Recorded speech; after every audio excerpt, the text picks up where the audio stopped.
called to recognize and honor how critical every father is to that foundation. They are teachers and coaches, they're mentors, and they're role models. They are examples of success and the men who constantly push us towards success.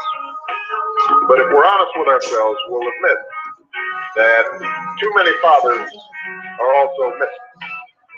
Too many fathers are MIA. Too many fathers are AWOL. Missing from too many lives and too many homes. They've abandoned their responsibilities. They're acting like boys instead of men. And the foundations of our families have suffered because of it. What's going on? What's going on? We're staying strong. Brother, now we gotta run the road. This is so the kids.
Real man, strong man, father man. My name is NY Oil, and I approve this message.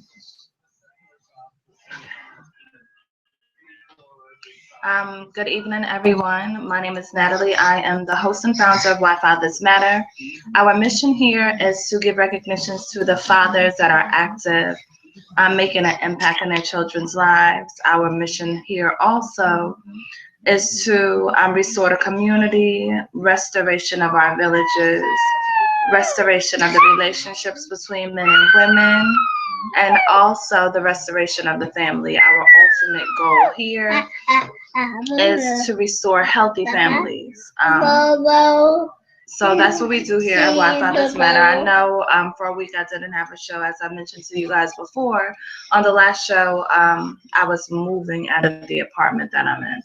I'm actually still in the process of moving. The house that I was moving to kind of sort of fell through, so I should be moving into my new home this weekend. But right now we're comfortable and we're cozy in this place that we're in. We're warm, we're together, so we're good. But yes, yeah, so that's what we're dealing with here. But okay, so for a whole week, I've had a lot of running around and things to do to find another home for myself and my children. It's been an adventure. If I had to do it again, I would. You know, things of that nature. Well, today my baby, he wanted to be right here with us, like right here up close and personal. He won't even let me give him to his sister or his brothers or anybody. So he's going to kick it with us today, and he's one of the reasons why Fathers Matter. Say hi. Say hi. No, say hi. Say hello, everyone. Take your bottle out and say hi. Okay, well, no, he doesn't want to, you know, say hello at the moment. He'll probably warm up a little bit later. But okay, here at Why Fathers Matter, we discuss a little bit of everything. We discuss everything under the sun. I had a show on Tuesday. It was just a radio show, though. And I was a little annoyed because two officers just got arrested for killing a child. And I remember maybe it was a year or 2 years ago, the police ran up in the wrong person's house and killed a 7-year-old girl, and they got off. You know what I'm saying? And I don't like to I'm not even going to say that.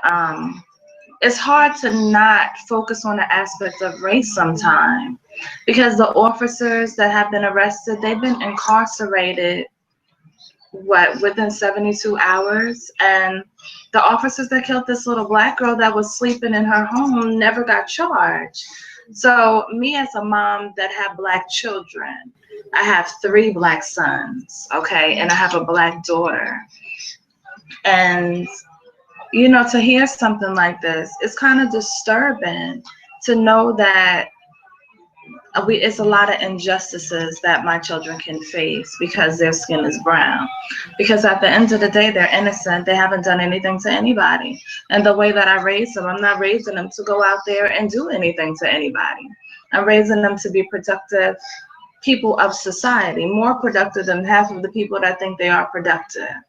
You know what I'm saying? I'm raising them to make positive changes. You remember, kids assimilate what they see in their home. So you can clearly see what my children see in their home, because this is not just something I do on Tuesdays and Thursdays.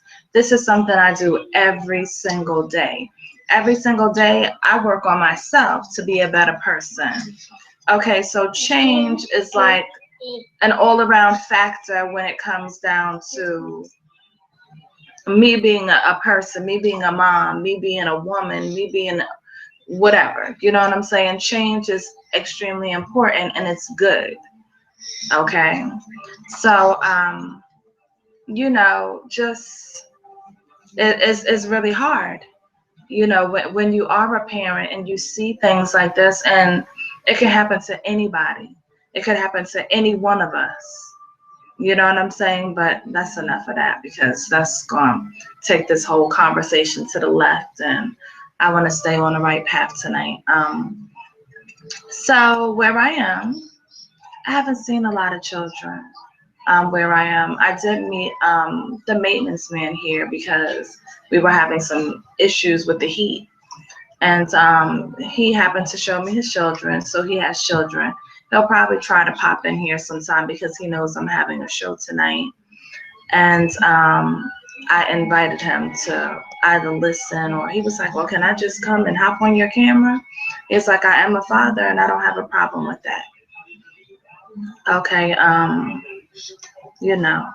So we touched so many different areas on Tuesday. The show actually went in another direction. I actually mentioned, and I may have mentioned previously, that I went to the Million Women's March, African Heritage Day Parade, and it was really, really nice, especially the after effects of it, because we did a collective group libation.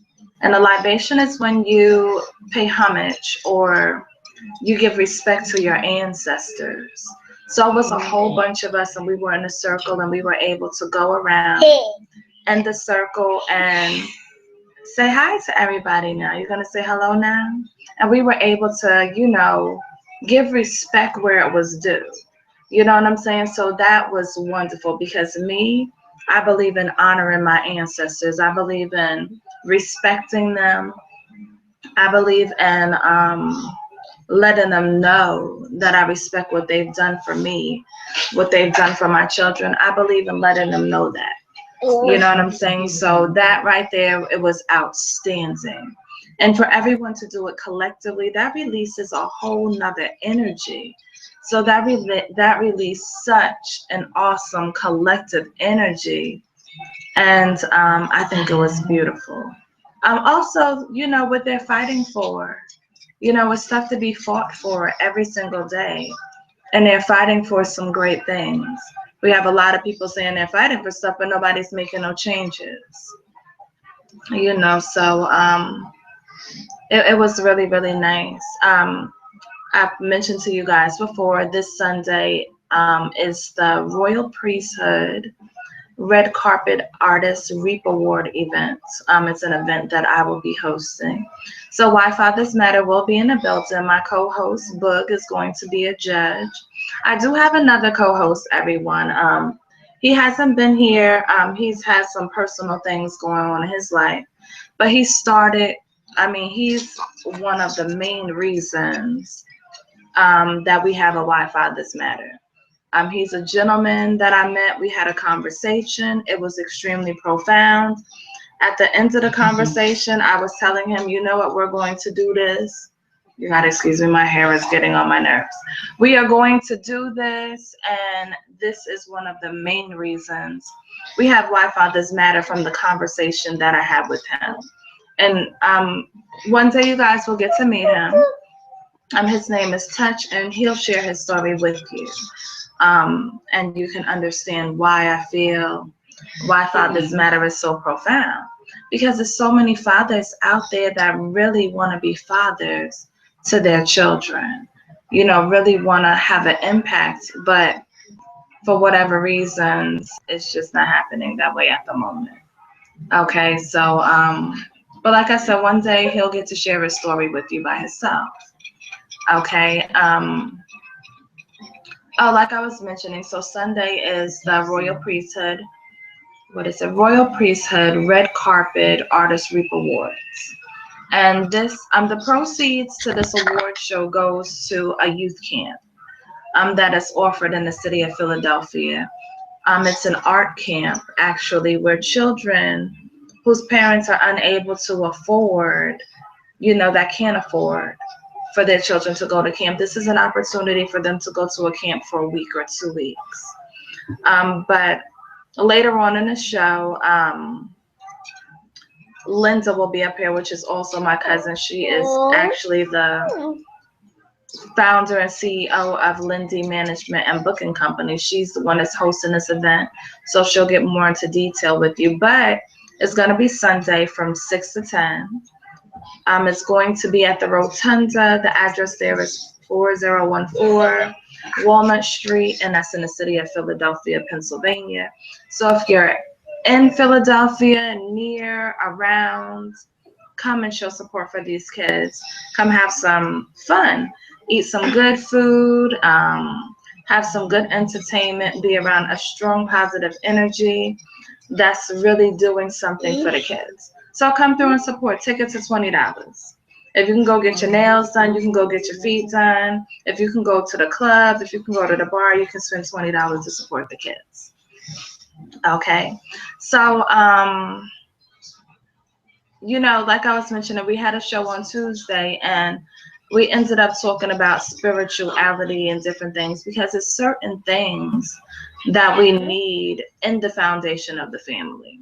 So like me, for example, I'm a very spiritual person. I was raised up around spirituality, so that's who I am today. This is how I raised my children. Okay, but I chose my own path as I got older. So growing up, I was raised in a Pentecostal religion. Now, when I tell you that it was so deep, it was deep because we didn't wear pants. My mother had us wear skirts that came down to our ankles. We were in church at least 5 days out of 7, or at least it seemed that way growing up. I remember going to something called prayer and Bible band. I remember going to prayer and Bible band and literally falling asleep on a pew. But at the same time, I respect the foundation that my mother gave me because it gave me a belief in something bigger than myself. You know what I'm saying? It gave me a belief in, it gave me a belief. It taught me to believe in the impossible. It taught me to have faith. It taught me a lot of different things. It taught me about intention. It taught me about a lot of different things. So as I got older, I went to church for a lot of years. But as I got older, my family gravitated out of the church because everything is a learning process. So it's kind of like when you go to school. When you go to school, you start off in, you know, pre-K or Head Start, whatever the case may be. But then you go through every single grade till you get to the 12th grade to graduate. And it's the same thing with church or spirituality, religion, whatever people do. We have to grow in these things. So my family outgrew certain things in the church, and we went into something called unity. And unity was extremely profound because it gave me a new perspective on my way of thinking. It taught me to think positive. Even in the center of adversity, it taught me to be positive. It taught me that your words and your thoughts and your actions and your feelings all have to be in alignment, you know, so that was something great to be a part of. Okay, it actually helped me a lot. In the midst of all of that, I met a woman. Oh my goodness, I love her a lot. She's no longer here with us, but I met a lady. Her name was Miss Ware. Her name was Miss Zora Ware. Okay, she actually became a very profound part of my life. Okay, I mean, a very profound part. She introduced me to a book called The Game of Life and How to Play It. And at the time, I probably was extremely reckless. I had a serious bad attitude as a teenager where I didn't care about a lot of things. You know what I'm saying? I could care if the sky was falling. It didn't matter.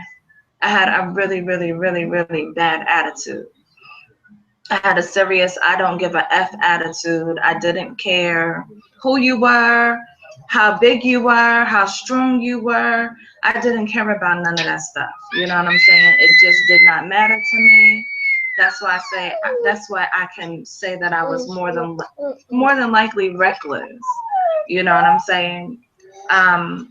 When it came down to fear was something I didn't have any of, and to this day I'm probably like that in a lot of ways, but I'm more aware. You know, as you get older, like I said, life is about growth. Life is about growth. So it's the same thing with maturing. You know what I'm saying? So, but Miss Ware gave me a book called The Game of Life and How to Play It. And the author's name was Dr. Florence Scovel Shinn. If anybody ever, you know, if you have a moment, you're an avid reader, you like to read, you want to read a good book, I recommend you read this book because that book right there changed my life. Okay. It changed me. Now, remember, I told you I already went to Unity. And Unity had already given me some foundations when it came down. You giving kisses to your grandma? Yeah, it's already, it had given me a lot, but I think I wasn't really prepared to embrace it. But she gave me this book at a serious point in my life, and it changed my life. Actually, after I read the book, I went to Job Corps, and I can honestly say that book helped me get through Job Corps. You know what I'm saying? I believe that if I wouldn't have read that book with the attitude I had prior to going, I'd have got the boot. But I was able to go there and obtain multiple things. You know what I'm saying? Multiple trades and multiple this and other, and I did it in 8 months. So I'm very proud of myself. Okay. So after that, I stayed in contact with Miss Ware all the way up until her, transitioning from the physical realm into the spiritual realm and becoming an ancestor. But after getting out of Job Corps, and as I became an adult, I decided to move away from my family. Okay, me and my children, I'm like that. I'll pack up, I'll move, I'll go move somewhere I don't know nobody. Because I say to myself, it doesn't matter. As long as I have a way to survive and feed my kids and keep a roof over their head, I'm usually good. Okay, so basically, she introduced me to something called the I Am Discourses. And the I Am Discourses were extremely profound also because it took what I learned in Unity and it took what I learned in church. Now, in the midst of all of this, I studied other stuff. I studied the Quran, I studied the Rastafarian Bible, I studied so many other things in the midst of that. But when she told me about the I Am Discourses, it taught me how to put a lot of things together and build a perspective from it and build off of it. Okay, so with the I Am Discourses, it taught me how to affirm, it taught me how to decree, it taught me how to do all of those things.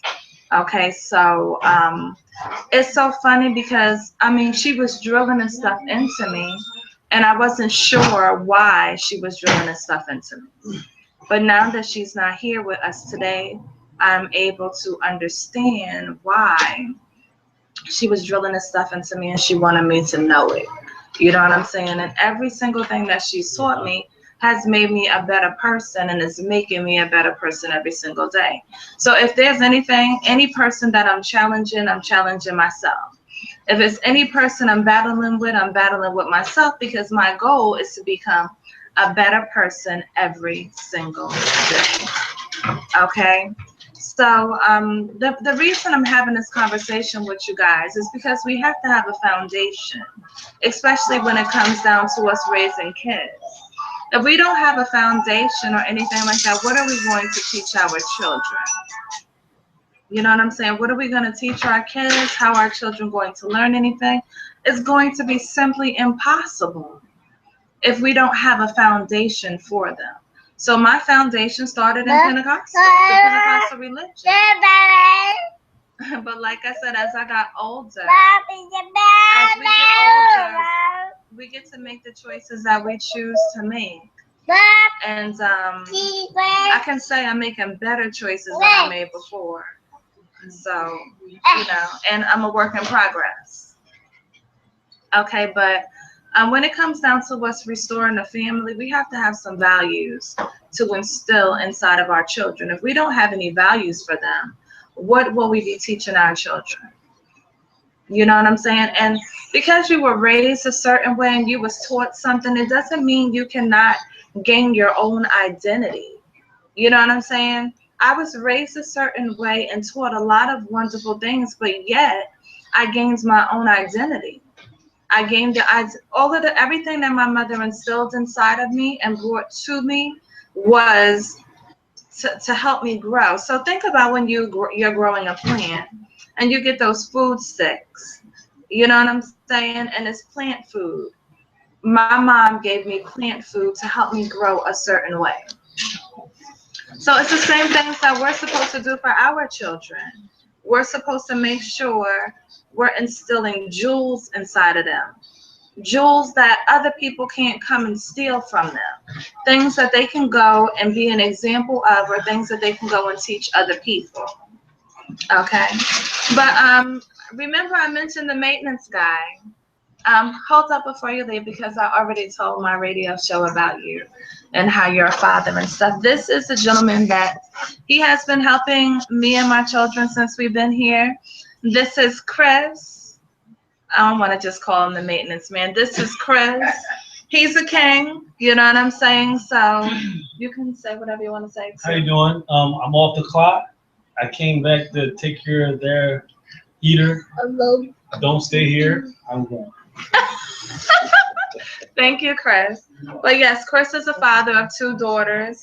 He shared with us 2 daughters and a son. His daughter actually got inducted in the International Honor Roll.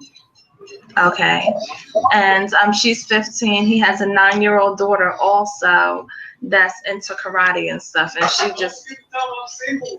Oh, and he said he's single, world. You know what I'm saying? So if anybody want to get at Chris, you can holler at me and I'll link y'all up. Yes. Okay. But he has a 9-year-old daughter also that she's into karate and stuff. She just won a trophy bigger than her. Literally bigger than her. I don't know much about his son because he didn't really discuss that with me, but he said from what I can see from the state that we've had here, he has really he really loves his kids.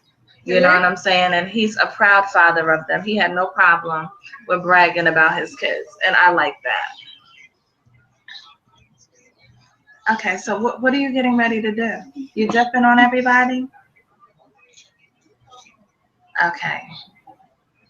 All right, so yes.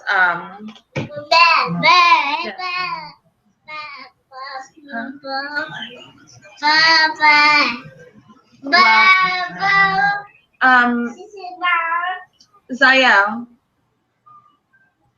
I gotta watch the baby because he's been in. I know he's getting older. He is 17 months, and for the last couple of days between me and y'all, he's been doing some brand new stuff. He's been off the chain, turned up, no sugar, no nothing, just a ball of energy. I gave him some naked juice too, so that might have, you know, all those fruits and vegetables and stuff might have had something to do with it, but he just has a mind of his own and he does what he want to do. And then he has this thing where he knows when he's getting ready to get in trouble or we're going to say something to him. So he'll throw on this cute little smile and he'll be like, A, B, C, D, start saying his alphabets. Or he'll be like 1, 2, 3. He'll start counting. Or he'll just give you this cute little smile and start flirting with you. He got game already, and he's 17 months. But okay, like I was saying, you know, we have to have some type of foundation in place so we can build up our children, because it's our job. Our kids are the future. If we sit and we look at what's going on around us, and I'll be 37 on Sunday, so the day of the event is also my 37th birthday. I'm actually excited. I thank the Creator for blessing me with the opportunity to make it to that age, because there's a lot of people that's not making it there. I see you. Yeah, it's a lot of people that's not making it there. So for me as a mom of 4 children and as a single mom, I have to make sure that I put inside of my kids the necessary things for them to survive. Okay, because survival is of the fittest and only the strong survives. Otherwise, you're getting sucked up into this madness. And the reason I mention my age, if we sit and we look at the okay. See, now you ODing. Thank you. So now, most of the people my age, they're like a part of the zombie apocalypse, or they're just out to lunch or something. No, not at the moment. You know, and right now it's no, you can turn it up so y'all can hear it, because you'll have to have something to do.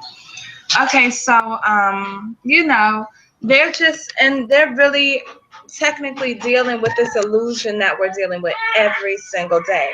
And it takes a strong, profound effect on them. You know what I'm saying? A lot of times when I go out and I look around at the people, my mom mentioned something. Okay, let me backtrack. My mom mentioned something on Tuesday on the radio show.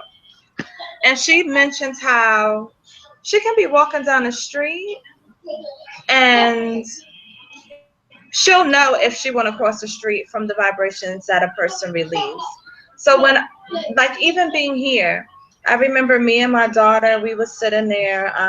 We had went out. We had to come back in, and some guy, I don't know how he made it upstairs before we made it upstairs. We're on the 4th floor, but we took the elevator. Okay, when we got up here, he was up here. He was like, "Oh, y'all on the same floor as me?" Well, no, maybe we are, but who cares? That was my attitude towards the situation. But then he's telling us, you know, like I have alcohol and I have this. Who cares? I'm 36. I'll be 37. Let's think about it. If I really want some alcohol, I'm old enough to go buy my own alcohol. You know what I'm saying? Then it's funny because a lot of people don't think that I'm my daughter's mother. So a lot of people think that she's my sister or she's my friend, not realizing that she's my child. Yes, I have a 16-year-old. So when people go and they start talking to us, especially if they go to have an inappropriate conversation, I shut them down and be like, yo, that's my daughter. You know what I'm saying? And oh my gosh, and you know how you got to go through that stuff. But to me, that was pure ignorance of this young man to even approach us in that manner. Because who's to say who we were? We could have just been looking like this. We could have been undercover police officers or anything of that nature. And people, they don't even think, they just do things now. And it's time for us to start thinking and planning and preparing before we do. You know, so it's been a lot of, I've seen a lot of ignorant things, period. I can say it's different when I walk outside now opposed to where I had lived. Where I had lived and I walked outside, it was just like I was walking amongst a whole bunch of living dead. You know what I'm saying? Like literally everybody, everything was systematical. Everybody was like they were programmed. They were doing the same exact thing, standing in the same exact place every single day. That's why us as older people that have children, and a lot of them had kids. So yeah, maybe your kids are in school and you want to stand on that corner all day, but we have to sit down and implement another way for, we have to set a better example. You know what I'm saying? So this goes back to why fathers matter, though. Those young men that's standing out there,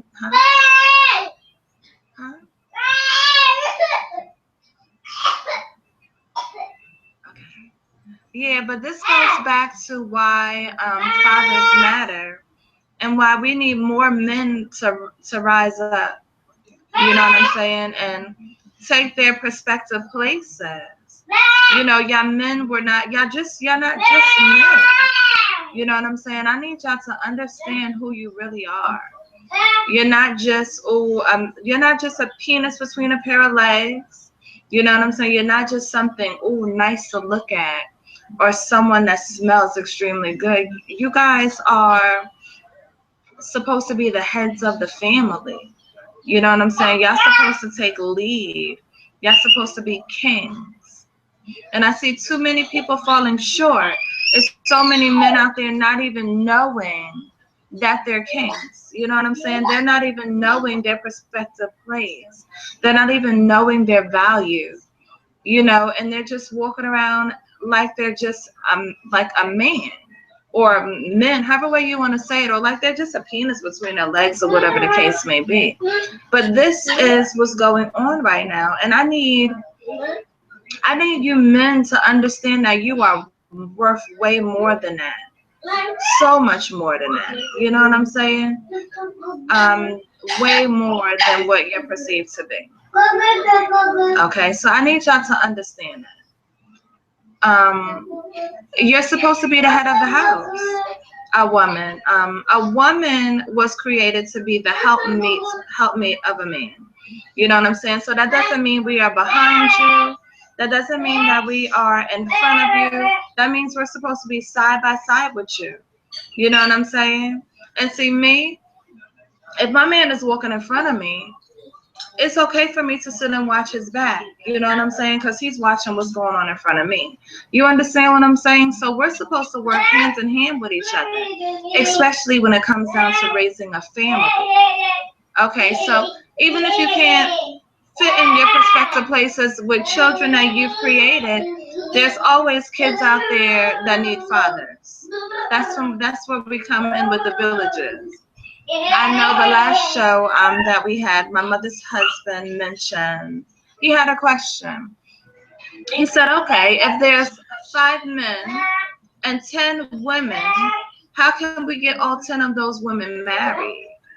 But then we had to really break it down and do the math and calculations and stuff in certain areas. It could be 5 men, but who's to say all 5 of those men are good men? Who's to say all 5 of those men are straight men? Who's to say all 5 of those men are marriage material? So that right there, you have to dissect those 5. And then the same thing with the 10 women. Who's to say that they're worthy of marriage? Who's to say that they're mentally stable? Who's to say that they're not walking around wounded? This is what's destroying families right now, because people aren't taking time to heal from other situations. The one thing that I'm noticing, I'm single.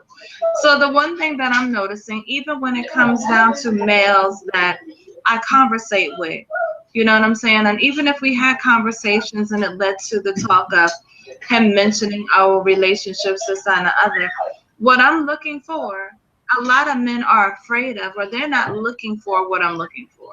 You know what I'm saying? So you have a lot of males out there that are afraid to be loved by somebody because they've been hurt by somebody. You know what I'm saying? Or you have a lot of men out there that's so used to what they're used to that when they have something totally different in front of their face, they don't know how to embrace it. Now, on the flip side of that, it's the same thing with men and women. You know what I'm saying? Because I know a lot of great guys, and when they go to approach women, the women don't know that they're great men because they're used to being with crap all the time. You know what I'm saying? So how can we fix that? If a man, I hear guys tell me, oh, I want this and I want this. I have a lot of male homeboys. I have a lot of male friends. You know what I'm saying? And I have females that I associate with too that are single, that are good women. And for some reason, they just attract the men that are no good. I have been one to have attract men that they were good for 5 minutes and 10 minutes later, they were no longer worthy of who I am. You know what I'm saying? I was actually in a relationship with a guy for a very long time. And I think I probably thought he was going to change. That's why I tell women, if they show you who they are from the beginning, they're going to change and be something totally different. But I'm a writer, so I wrote it out with this dude for years. And at the end of the day, he called himself shitting on me and my kids, which was perfectly fine because I had already outgrown him. So when he thought he was going to have some type of profound effect on me, it was no longer an effect because I no longer wanted to be in a situation. But I didn't want to be the bad guy neither and be like, you know what, I'm going to break up with him. So I would just sit there and ask him on a consistent basis. I wish he would have just kept it real with me way earlier because my intuition is on point. Okay? I would sit there and ask him, like, if it's somebody else you like, please let me know. If this is too much for you, please let me know. You can go your way and I'll go my way. It's not a problem. And it's something he would never do. And I used to sit sometime while he was sleeping and look at him and be like, yo, dude. I used to just sit there and look like, you can just let me know. I don't have a problem. I'm not even going to put you out. You can still stay here and everything until you get on your feet. I don't have a problem with that, but that means that you go do you, and I can focus on ridding myself of you, energies, all of that, because I don't believe in taking energy from one place and bringing it to another place. I believe you got to do a full cleansing from head to toe. You know what I'm saying? Or you can bring baggage from one relationship to the next relationship. So that's why I think it's extremely important to sit there and take a breather in between relationships. That's extremely important. So that's what I did. I took a breather.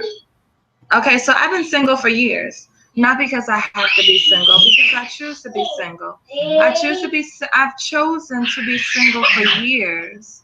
Because like I said, I was with that person for years. So to rid myself of energies and different things, and also so I can really sit down and focus on what I really want for myself. You know what I'm saying? A lot of times we go out there and we date people and we think that's what we want, and it's really not. So sometimes we really need to sit down and be like, okay, you know what? I've been with this type of person. I've been with this type of person. I've been with this type of person. I've been with this type of person. Maybe I want to try being with this type of person, and I did that before too. When I was, younger and stuff, I guess you could say I went with, I'm not going to call them bad guys because I think they were good guys. They treated me good. But maybe to other people, they had like a bad boy persona. You know what I'm saying? And one day I was like, you know what, I'm taking a break from this. That's when I met my daughter's father. No criminal record, kind of square. Okay. We have a daughter together. He actually ended up being my husband. Unfortunately, it didn't last too long and it didn't work because the reality was we were two different people. It wasn't even because he was a nice guy. You know what I'm saying? I could deal with the nice guy aspect. It was just he was boring. And I couldn't deal with the boring aspect. Not saying that the bad guys were more excited than he was, but he was bored. He just wanted to stay in the house all the time, and I was 20 years old. So it didn't work. We have a daughter together, so I work on doing my best to co-parent with him. Because now that we're not together and all of these years have passed, I'm beginning to notice that his elevator is stuck in a basement. You know what I'm saying? His perception of parenting is whack to me. You know what I'm saying? His ideals of being a father is to me not the proper ideals when it comes down to parenting. Like, I would never look at my child and tell her she needs to make an attempt to be my daughter when I created her. Now remember, I mentioned to you guys earlier about my 17-month-old. You see, he's turned up right now. He hasn't had no juice, no sugar, no nothing. He just turned up in his own world, having a good time. Okay, he's running back and forth. He's screaming. He's rolling on the floor. He's even trying to do a somersault. He's making an attempt to do all of those things right now. Okay, but so I still, try to work with this man because we have a child. And a lot of time it just is like, a lot of time it doesn't work too well at all. Go shut it. Yeah. It doesn't work too well at all. You have to excuse me. I was talking to my son. But yes, the one thing I could say that was great out of that relationship was our daughter. Because I have an amazing 16-year-old. She's a great young lady. And I love her so much. She's not just my daughter. We have developed a friendship on top of, I'm a mom first always. You know what I'm saying? But I believe it's a certain level of friendship you should have with your kids, because your kids need to be able to come and talk to you. They need to feel comfortable when they come to talk to you also.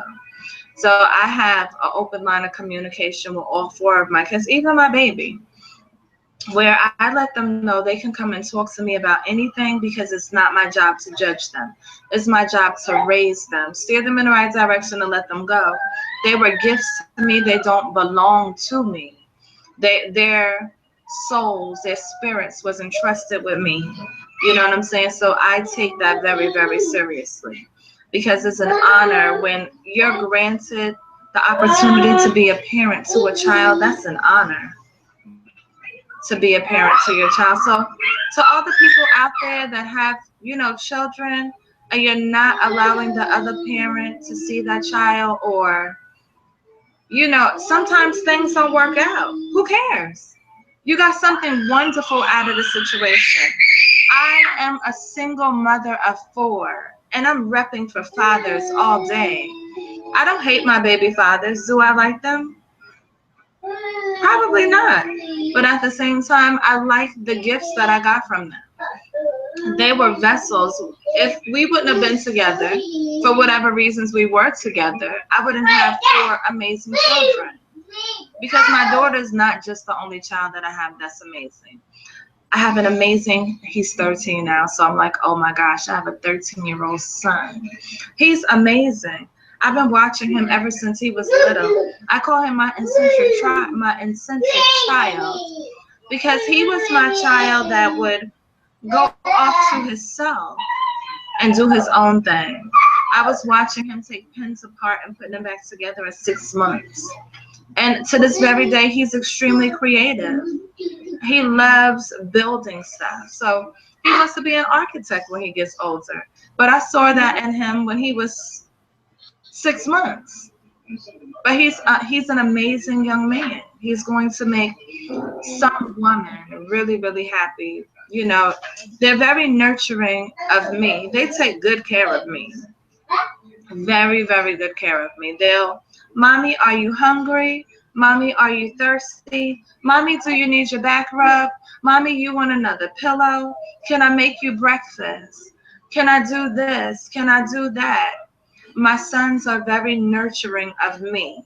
So I know they're going to be great men when they get older, great kings to the queens that they choose in their lives. I have an amazing 12-year-old. When it comes down to numbers, he is like this when it comes down to numbers. Math, he's amazing. Okay? Now, I do taxes for a living. You know what I'm saying? So I'm a tax preparer. I do bookkeeping. I do a whole bunch of stuff. And this young man, he can actually be my assistant preparing people taxes. But all of my children are brilliant. My daughter, she's a straight A student. I mentioned to you guys before, she suffers from headaches. She misses school, everything, and she goes back. She makes sure she does her work while she's out of school. She's on point. My 13-year-old last year, he struggled a little bit. You know what I'm saying? He was having some issues, but I think it was more or less the transition of moving from New York to Philadelphia, going to a new school, interacting with new kids. And I don't think he was too focused, because his attention span sometimes is like that. But this year, every grade he's brought in the home has been an A. He brought 1 B home. So I'm very, very proud of them, because I have a motto in my household that failure is not an option. And I stress to them the importance of education. They're all going to go to college, but I express to them the importance of going to college for yourself, not for anybody else. If you're going to go to college, go to college where you can get a marketable skill, where you can work for yourself. So like I mentioned, okay, well, my daughter, she wants to be a scientist. She's been telling me this since she was 4 years old. So my kids are a little bit different than most kids. When she turned 16, I asked her what does she want for her birthday, and she loves to read books. There was a book coming out. That's what she wanted for her birthday. Books and an Amazon gift card. My son just turned 13 last weekend. And I asked him what he wanted to do. He's like, Mommy, we are in transition. We just moved and we're in the process of moving. We can get some cupcakes and we can watch movies. I don't want you spending money. You know what I'm saying? And then my 12-year, well, oh goodness, he's not even 12 yet. I done made him older than what he is. He'll be 12 next month though. You know, he just told me he just wants me to cook dinner for them. And we're real big on being together. You know what I'm saying? Having this family stuff. We're real big on that. Now, like I mentioned to you guys, I have a 17-month-old. He wasn't, I'm not going to say he was planned. I thought that I was done having kids, but he pops up and he's here. And he is an amazing young man. I love all my kids so much. I enjoy being a parent. I do. Don't get me wrong. There's days where I just want to sit there and just put my hands around their neck and choke them out a little bit or shake them up sometime. But overall, I've gotten to the place where I don't put my hands on my kids. I don't have to. I am able to talk to them, and they're able to understand me, even down to the baby. I talk to him. Sometimes I got to talk to him 50 times, though. But then he understands what I'm saying after the 50th time. You want some? Yes, so, but men, I need you to know that you guys are extremely valuable. You know what I'm saying? Males are so valuable. Extremely valuable. You know what I'm saying? I love men. You know what I'm saying? I love everything about a man. You know what I'm saying? The strength of a man. Now I like certain type of men. I don't like men that can't hold a conversation, or I like to be stimulated mentally. You know what I'm saying? So if you cannot stimulate me mentally, or you can't even spell supercalifragilisticexpialidocious, I might just sit there and look at you like, okay, it's a song we learned when we were younger. You know what I'm saying? And now we have Google. So even if you can't do it, you could be like, you know what, hold on, let me get my thoughts together and Google it and try to, you know, intrigue me that way or something. But I want men to know that you're so important. So important in the world right now. You know what I'm saying? And I want to really sit and look at society and how they work so hard and spend billions of dollars to make you guys obsolete. So that should let y'all know that you guys are special. You know what I'm saying? Now, women are special too. You know what I'm saying? That's why I always mention the partnership aspect, the building aspect, the foundation aspect. Men and women are the foundations of the family. The man is supposed to be the head of the household. He's supposed to lead his family to victory or to whatever. You know what I'm saying? Something beautiful.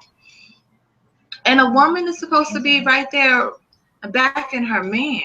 You know what I'm saying? I feel like my place in a relationship is if I am supposed to be able to do what my man can't do. So if my man works or 40 hours a week, you know what I'm saying? And God forbid he got hurt on a job, I am supposed to be able to pick up the pieces. You know what I'm saying? And to all you women out there that got men that's working and you get to sit at home, if you're making any money, be wise and start saving that money. Forget about, you could do your own nails. You can do all of that stuff by yourself. They got tutorials on everything. You know what I'm saying? I've had locks for almost 16 years. I got a homegirl in New York. I used to let her twist my hair up. I probably let her twist my hair up 4 times. It was another lady I found. She did my hair twice. Otherwise, I've done my own hair. You know what I'm saying? It's something that you can do for yourself. Pampering is not always about going out and allowing someone else to do it for you. Sometimes you have to take that time out to pamper yourself. You know what I'm saying? Nobody's going to wash your hair like you wash your hair. You know what I'm saying? Nobody's going to sit there and take care of your hands the way you would take care of your hands. Nobody's going to sit there and take care of your feet the way you would take care of your feet.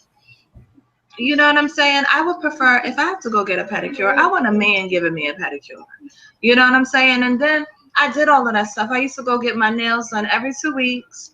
I did the tips. I did all of that. But now I'm focused. When I think of all the money that I spent, I start getting pissed off. You know what I'm saying? And now I could do it all by myself. I can give myself a manicure. Don't do tips and stuff like that. I don't do them anymore. If you take care of your feet, what you got to go to them for? You know what I'm saying? You could paint your own toenails. My daughter, she loves doing nails. So she's been drawing on nails now for the last couple of years. So if I want to design, I just be like, Mija, you know, come hook mommy up, and she gonna hook me up. Because she's good like that. You know, so we have to find ways to keep money in our households. Excuse me. What are you gonna do? You gotta be still. You can't be kicking. You just can't be kicking everything you want to. Okay? So yes, we have to learn ways to keep money inside of our houses, because we spend a lot of money unnecessarily. And then when we get in hard times or crunch times, we sit in there and we're like, how am I getting this money for this? How am I getting this money for that, when you had the money and you just went and spent it? I notice a lot of men are having problems with paying child support. Okay? And a lot of males have issues with paying for child support because they want to know that you're not spending that child support money on getting your nails and your hair done. So women, if you sit there and you learn how to do that stuff by yourself, you don't got to worry about your baby father not having a reason for paying child support unless he's just a sorry piece of, you know what I'm saying? Otherwise, he's not going to have a problem doing it because he know you do your own hair.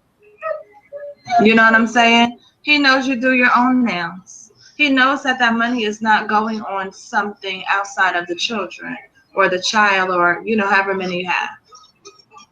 Okay, so that's something that you need to think about. Because I speak to a lot of males and they tell me, oh, you know, I don't have a problem with taking care of my kids, but I want to know the money is going on my kids. And I want to know she's not going to the club with it.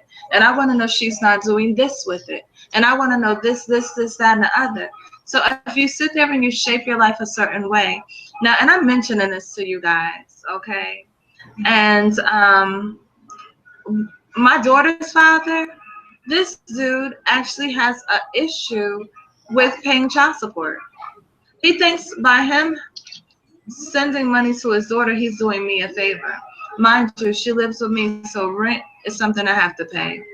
I buy all her school clothes. I do everything for my kids. If I call him for $40, it's a song and a dance. So what I do now is I don't call him. And in the midst of all of this, see what happens in situations like that. And this is to the men that are listening that have children that may do things like that. That makes your child not like you. Especially if your child is old enough to see who's really doing everything for them. If your child needs something, don't have an excuse to give it to your child, because I don't call and ask for nothing if she don't need it. And it's very rare that I do.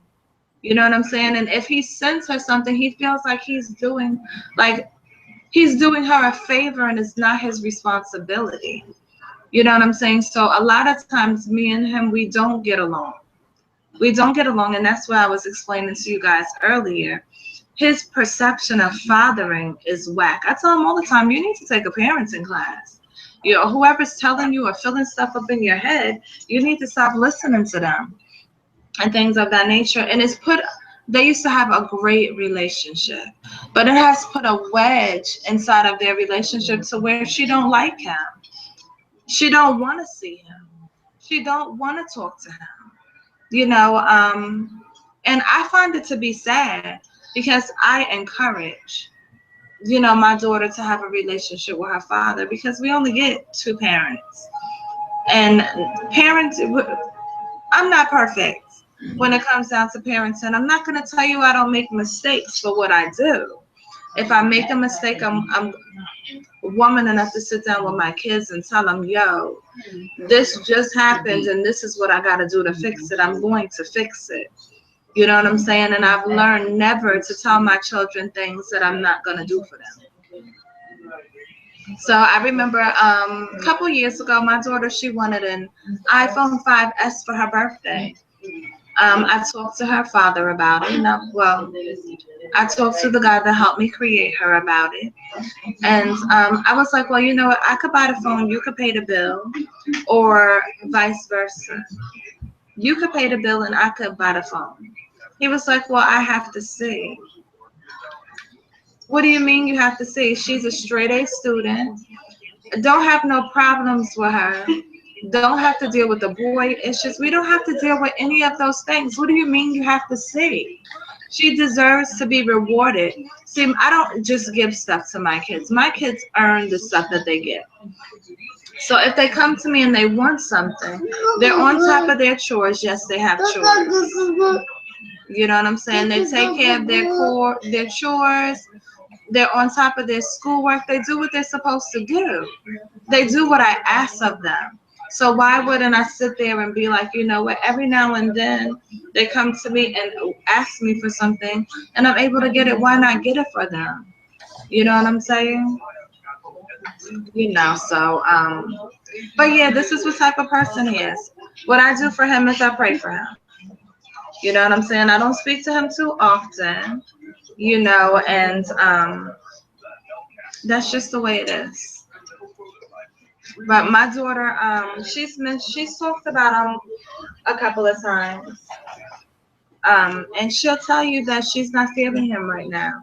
And I think that's sad in a sense because I believe that I want my children to have great relationships with both of their parents. I think it's important. My mom always told me since I became a parent, parenting doesn't come with a manual, so that means you will make mistakes.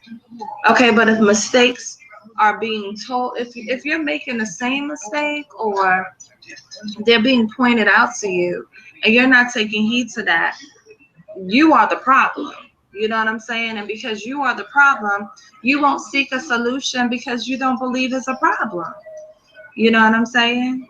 You won't believe it's a problem. Yeah, so But enough of talking about him. We just wasted a lot of energy we could have saved. But I needed to mention that to you guys so y'all can get an understanding of how some people think. Now, when it comes down to parenting, I learned that you have to put your kids first. You know what I'm saying? Now, there's a lot of people that's in bad situations where they're not able to see your kids. I always tell people if you got children and you were able to spend a year with them, whatever you taught your child in that year, your child is not going to forget. Okay.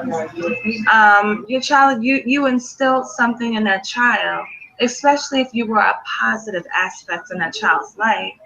That child is not going to forget. I don't care how old they get. They're not going to forget. I'll give you an example. I've never physically met my biological father, okay? And I don't remember him at all. I know. You can see it. I don't know how to get rid of it, though. It says click to edit, and there's nothing to edit. So I'm not really sure. Oh, well. But I've never met him. I don't know him. I don't remember anything about him. So my mom was explaining to me that when she had me, and he wasn't there, number one. And then when he did come to see me, he was upset that I wasn't a boy. What I can say to Nathan Stevenson, you lost one, homie, because you missed out on a wonderful daughter. You know what I'm saying? And you know what? I'm not mad at him and I'm not bitter because sometimes if a person isn't going to be an asset in your life, what do you need them in your life for? You know what I'm saying? If they're not going to bring anything positive to your life, what do you need them in your life for? You know what I'm saying? So I know it's hard though for the fathers out there that want to be with their kids, but sometimes you're going to have to let go and know that your kids are going to come to find you, because what ends up happening You can't be in a relationship where you're miserable just to be with your kids. And I'm gonna tell you why, because you have that energy around your children. One thing I can tell you is your children know when something is going on with you. They know when you're happy, they know when you're sad, they know when you're thinking deep. Your kids know this. So if you're in an unhealthy relationship, sometimes it's better to be out of that relationship so you can sit there and make the environment healthier for your kids. What are you doing? Okay, here's your Baba. Come on, lay right here. Okay, you're gonna lay down just like this. Okay. Yeah, sometimes you have to do that. You know what I'm saying? It doesn't mean that you'll never see your kids again or things of that nature. Because, see, this is the one thing that women do and they mess up. Okay? And this is coming from a woman. So, to all the women that may be listening or may watch later, don't keep your children from their fathers because of your own selfishness. Because at the end of the day, whatever issues you have with that man, you need to deal with that because y'all grown. You don't drag your kids into those situations. Okay? So what I'm saying to you is, in the long run, you are going to regret what you're doing because your children will go out and seek the truth when it comes down to what happened between the mother and the father. And if they found out that your story does not add up, your children are going to dislike you. It's not our jobs to sit. That's just like, I'm not with my children's fathers, but I would never tell them they can't see their kids. You know what I'm saying? That's a choice my children have to make. It is connected to me. It's alive. It's alive. Yeah. Thank you. Yes. It's not about, when you become a parent, you decide to give your life up for the betterment and for whatever it is pertaining to your child. And I know females, okay, that do it on a consistent basis.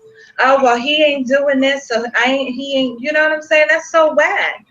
You know what I'm saying? Go figure out how to make it work. I don't get no child support. I got 4 kids. I have to go out there, how to make it work. It's very rare my daughter sends something, my daughter's father sends something that I could do something with for her. You know what I'm saying? So sometimes you got to just be your own resource. I have a good support system. My mom has helped me before. You know what I'm saying? She helps me when I need help. If I ever needed anyone to count on, that's the one person that I've learned that I can count on in life. I have associates, I have friends, but guess what? They can't do nothing to help me when I need help. You know what I'm saying? That's when my mother be like, you know what? You need to get rid of those friends and you need to get with the shakers and the movers. And you need to find better people to have in your life. You know what I'm saying? But it's like that sometimes. A lot of people are struggling. Come on. A lot of people are struggling. Yesterday he is sporting a pamper. He didn't want no pants on, so if you look at his hair, he did allow me to start braiding it up. See, I just have to see nice, look nice. So that's what I had to do. Every braid that I braided, I had to grab it and be like, nice, and put his hands on it. Yeah, he's about to have dreadlocks though, because he don't like to get his hair done. And I don't believe in cutting my kids' hair. I believe that's a decision they are to make for themselves. Okay, so I'm having these conversations to just give different perspectives. I want y'all to see the different perspectives that people have, especially when it comes down to men and fathering, men being fathers and things of that nature. Now, again, I'm gonna probably mention it all the way through the show. Men, you guys are valuable. You guys, oh my goodness, y'all are so important. I need y'all to know that about yourselves. I need you to understand the place that you hold in the world, not just in the world, but in the place of a family setting, the place of a household. I need you to understand that you are valuable. Okay, you are valuable. I want y'all to know that. You know, and I want y'all to stop. I mean, everybody's an individual. You know what I'm saying? So even if you had 10 women and they all were the same, you need to check yourself. Because that means you've developed a pattern of the type of women that you attract.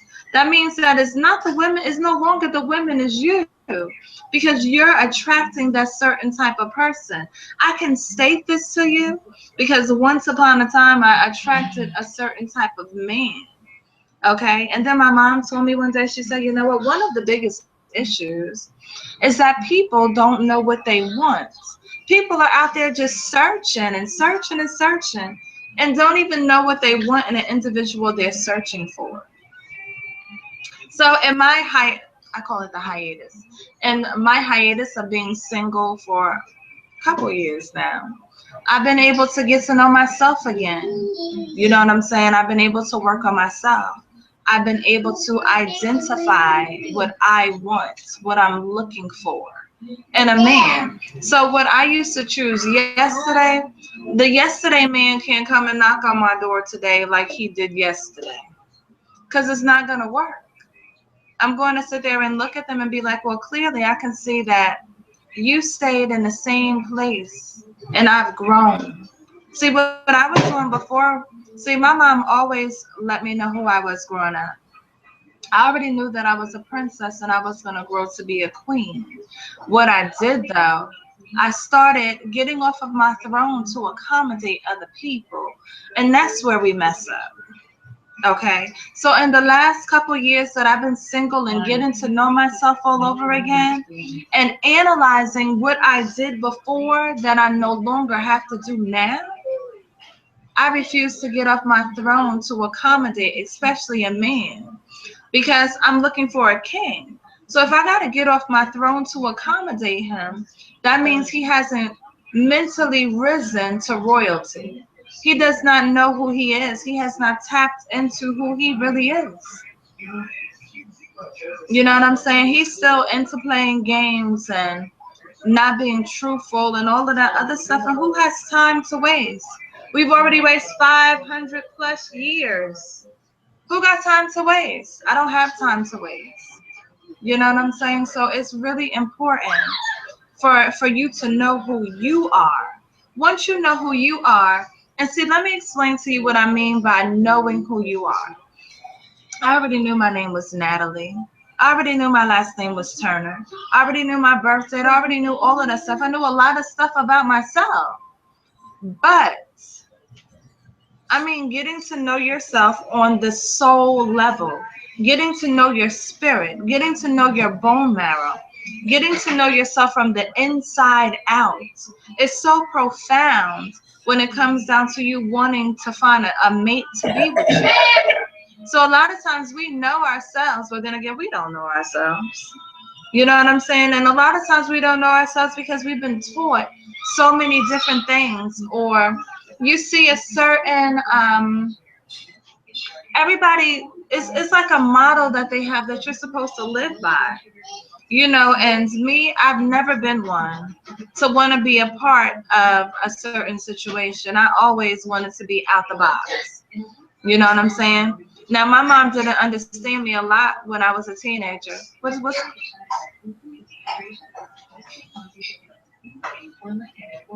pick his arms up.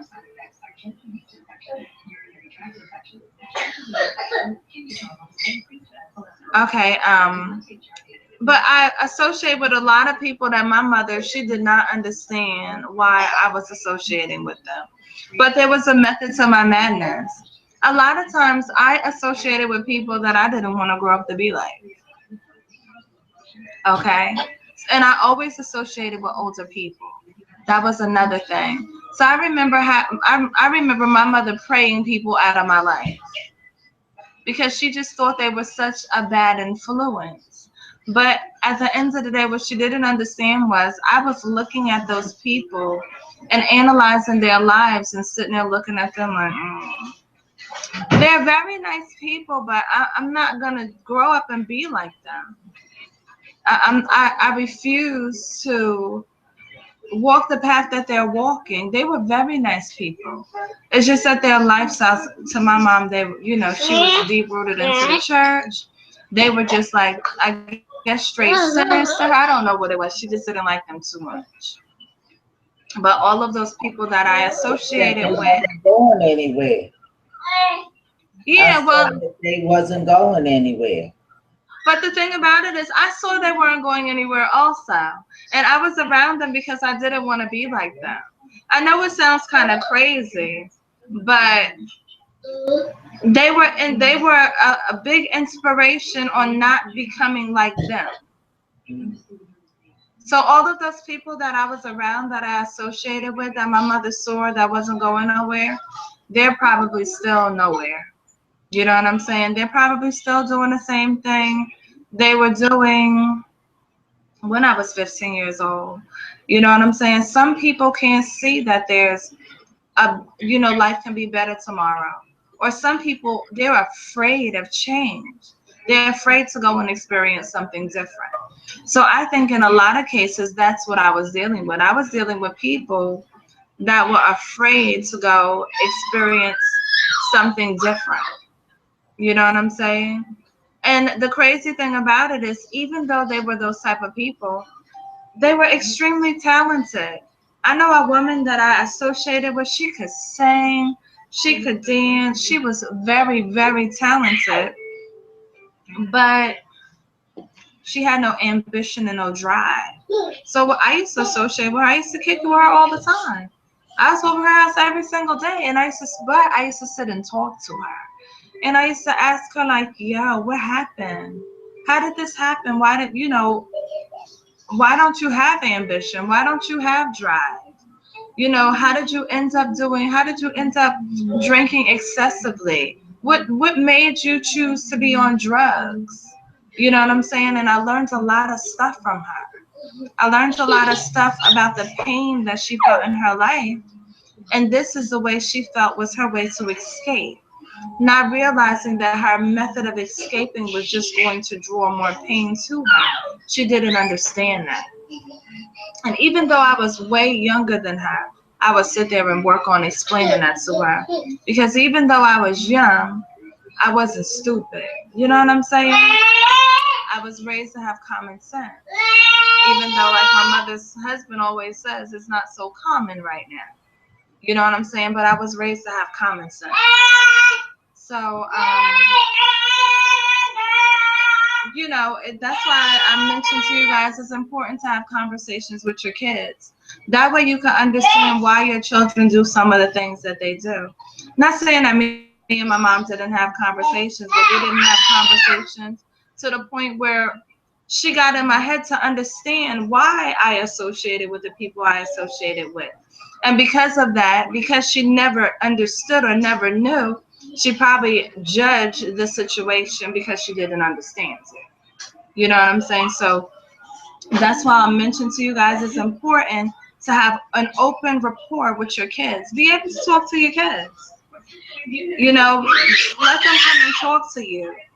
It's so funny. I remember having a conversation with my mom, and she was like, she's like, you're talking to your mother, right? I was like, yes, Mom, I know I'm talking to you, but I don't just look at you as my mom. I look at you as my friend also. And if I can't come and talk to you about these things, then who am I supposed to be able to go and talk to? I know to censor stuff, though, when I'm talking to my mom, though. I can't just go talk to her like I'm talking to one of my homegirls. And in a sense, though, I do. You know what I'm saying? I'll sit and talk to my mother about some stuff. I know she'd probably be like, like she mentioned to me, do you know you're talking to your mother? Because it's probably a little graphic or something like that. But I try to keep it as censored as possible. And I work on not using profanity around my mom because I owe her that much respect. So remember when she walked away early, I said a curse word? She wasn't here. I said one. But otherwise, I work on, she's my mother. So, I owe her a certain level of respect as well as my other elders. You know what I'm saying? Because that's the way she raised me. So, but I can't stress to men, today is Men Day. I want y'all to know how valuable you are. And not just the lives of your own families, but in the life of your community. You know what I'm saying? And the life of other people. I'll give you an example. Like I mentioned before, I'm a single mom. And I have a co-host that's in Brooklyn. He'll probably show up a little later. I know he was still at work when I hollered at him. He told me when he gets home, he'll be here. But my children call him Uncle Bug. And he's extended himself to my boys. He's extended himself to my daughter, letting them know if they ever want to talk about anything or if they need something, just holler at him. You know what I'm saying? He'll be a listening ear. Like my son is 13 now. I know that. Just remember, I told you about the conversations I have with my mom, so you can imagine the conversations I have with my kids. He's at that age where physically he's going to change. Everything about him is going to change. His hormones, his body, his voice, everything. The crazy thing about that is he's taller than me, and he just turned 13th on the 7th. You know what I'm saying? But I always let him know, don't let your height fool you. Because I'll get with you. Don't get that twisted, okay? But yeah, on top of that, he's respectful though. You know what I'm saying? I don't think I'm going to have to lift him up by his throat and throw him through a wall anytime soon. Okay? But he's going to go through some things that I know if I come to him and I go to I do it now. And he looks at me like, Mom. It's kind of like a bashful, kind of like it's embarrassing to him for me to come and talk to him about certain things that's going to occur with him. At the same time, I do it, but I explain to him it's my job to prepare you for what you're going to go through. And he probably looks at me like, well, how you know what I'm going to go through when you're a woman? So I know as they get older, I will have to stop being single. I've already gotten to know myself, though. Right now, I'm just waiting for the right person. I have people putting in applications. You know what I'm saying? But I just got to review the applications thoroughly to make sure I'm not wasting time. Because if I'm in a relationship, being that I am a mom, my children ends up in that relationship with me. You know what I'm saying? So women, I want y'all to hear what I said. If you end up in a relationship and you have children, your children ends up in that relationship with the same person that you ends up with. So that person can't just be good for you. The person has to be good for you and your children. You know what I'm saying? They can't just want to be around you or affectionate to you. They have to want to be around you and your children. They got to understand it's a package deal. Okay, a lot of times, a lot of women are getting in these relationships, and a man, he really don't even want you. He only want what you can do for him or what you can offer him. Okay, or he just wants you physically, and he don't even, you know what I'm saying? And if that's his mentality from the gate, it's no need to be in a relationship with a person like that. Be for a person to be there for your kids. If you're in a relationship and you're there for your children more than the spouses, then what you with them for? You know what I'm saying? So it's something that needs to be viewed properly. So yes, like I mentioned, I have people try to holler at me all the time. You know what I'm saying? I have people fill out applications and in a matter of speaking. But I'm real big on actions. If your actions are not linking up to your words, it's no need for you to waste my time, and I'm not going to waste your time. You know what I'm saying? Because it's something specific that I'm looking for. I'm looking for something specific. And I'm not willing to sit there and settle for anything less than what I'm looking for. And guess what? What I'm looking for is realistic. It's out there. It exists. It's just I think what I'm looking for also, a lot of people are afraid of it. You know what I'm saying? It's a lot of people afraid to be with people to build with them, to have something solid, to have a foundation. There's a lot of people afraid to be loved. It's a lot of people, it's so much, so many things that prevent people from growth. I'm looking to grow with somebody. You know what I'm saying? Because I can see I can grow by myself. Yeah. Yeah. You know so. Not only that, I have 4 children. So the person that I get with, they have to be some type of asset to my children.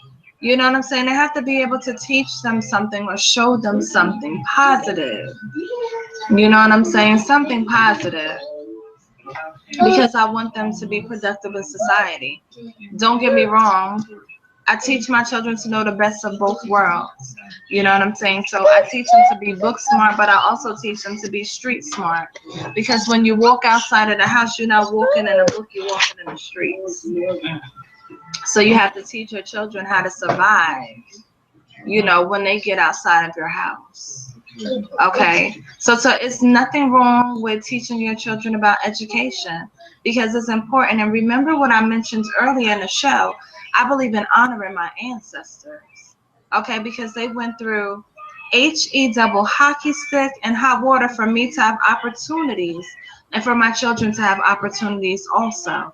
And I tell my children to pay attention because a lot of the opportunities that my ancestors fought for are being stripped away from us, slowly but surely. But a lot of people wouldn't even know that because so many people are caught up wanting to watch Love and Hip Hop or Empire, you know what I'm saying, or Basketball Wives, things that hold no substance. I mentioned to my mom earlier in a conversation about how they were rioting in Michigan and they didn't even mention it on the news, how the Klan was marching at the college, you know, telling the black children there to go back to Africa like we came here by ourselves. You know how stupid that sounds? Go back to Africa? We did not buy no tickets to get on no slave ship. Come on now, like, so if y'all got to do better than that. Go back to Africa. Come on. Do you know how stupid you sound? How ignorant you sound? You know, and I mean, that's not even effective to us. That don't hurt us when you say that. That just lets us know that you are stupid and ignorant. When you say something like that, when we know doggone well we didn't come here by ourselves. Now, it's some people that came here by themselves. There's some people that came from Africa to America. They chose to be here. But the ones that didn't, stop telling them to go back to Africa. You know what I'm saying? They didn't get no ticket. I know my ancestors did not stand on the side on, oh my gosh, they're coming with the great ship Jesus Christ. We're going to get a ticket to go there, to go to the new land and be slaves. Go somewhere with that dumb stuff. But my mom didn't even know about it because it wasn't something that was on the news. You know what I'm saying? So it's a lot of people that probably don't know about it because guess what? Last night Empire was on. You know what I'm saying? And somebody, that's what their focal point was. Not the Klan marching in Michigan because the students decided to stand up for something they believe in. You know what I'm saying? And they got something done. Now, I want y'all to pay attention to that. Because this goes back to the restorations of the communities, the villages, relationships between men and women in a family. 32, okay, football players said they were not going to play no games.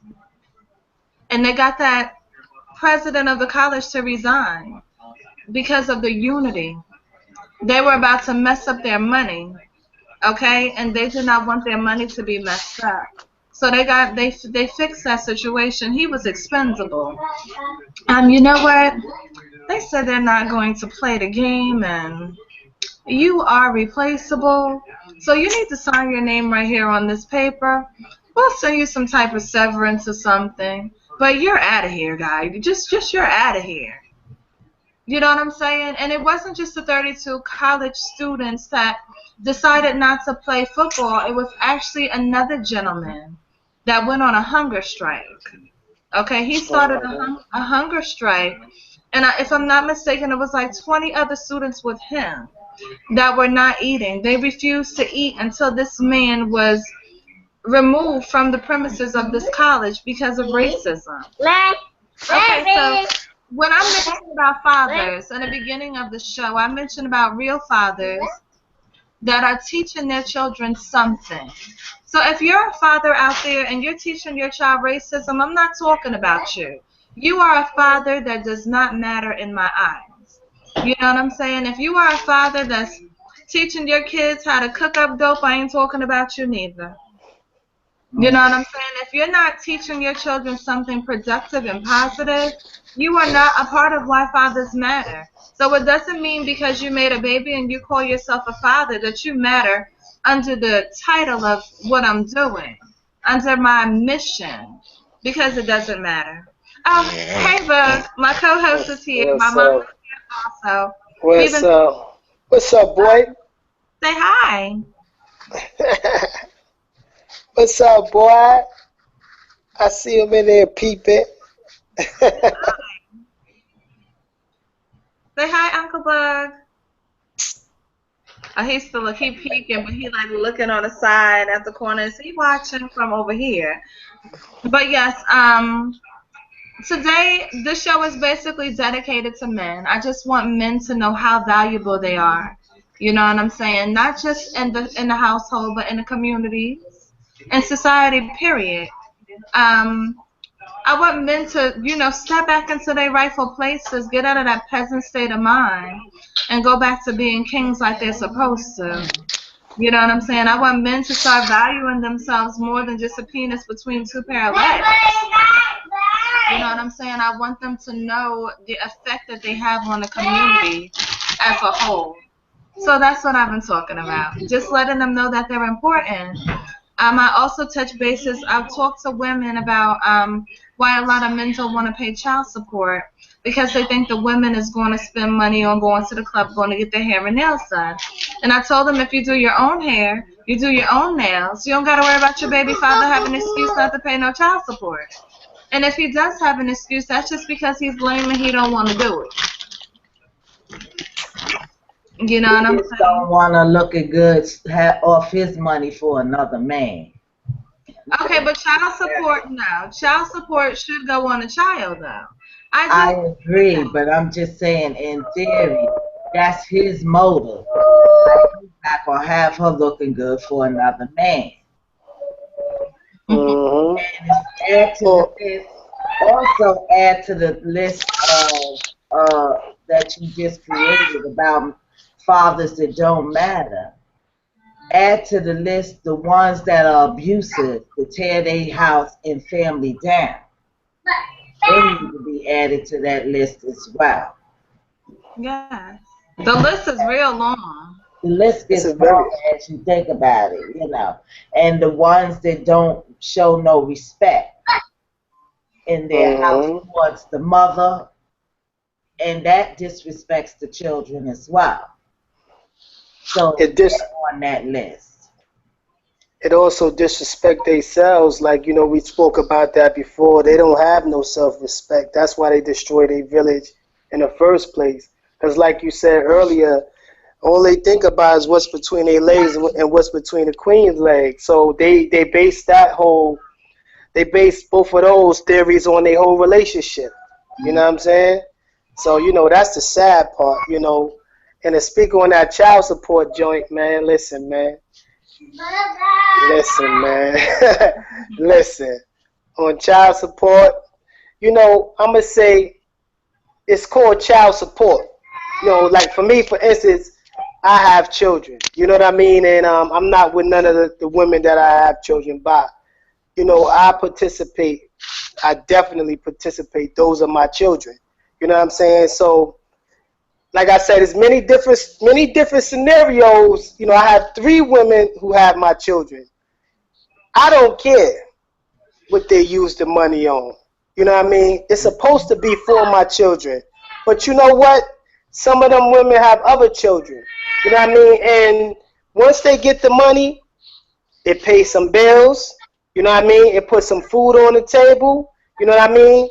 Little Lele may not be my kid, but little Lele got a birthday cake. You know what I'm saying? Off the strength of his brother. You know what I mean? Or his sister. You know, so at the end of the day, it's called child support. You know, both of y'all tangled in this situation. You playing your part. There's no need to be so angry and get upset. This is a man talking. I'm just saying. You know what I mean? Like, there's no need to get upset and want to take the little, and it's not that much because the woman take care of that child 365 days a year. If she want to take the, I don't care. You don't know what she doing with the dough. You know what I mean? She might, you ain't with her. You understand what I'm saying? Just because 400 come out your check, 500 come out your check, maybe a G, maybe 200. Who knows how much come out your check? You don't know what she do with that dough. You know what I'm saying? If you was with it, y'all would be able to have some type of dialogue and be able to conversate and deal with building a foundation which could take care of your children so you won't have no hard feelings on what she do with her money. I mean, what she do with the money. You know what I'm saying? Overall, like, you know, I don't think listen. And I've been Jack Kenny, because you right in what you saying. You absolutely right. Because none of his business what she do with the money, long as he doing his part. He's finished after he do his part. Now, and let me say this. Excuse me before you. If a man is going to take care of his children voluntarily. That's what I'm about to say. Okay. I wanted to jump in on that too. White people in it. I'm gonna be straight up. I don't know how to censor certain things. I'm just a realist. I have a problem when you got to bring in white folks into your business. That's right. We should be able to settle our differences among ourselves. Because when they get in it, it gets all stupid. We can settle our differences ourselves. Because when you take it to them, that's the enemy. Yeah, but when we take it to them, they get paid too. So you're not just paying your baby mama no more. You're paying everybody. And can I jump in? Because they demonizing you on top of it. You know?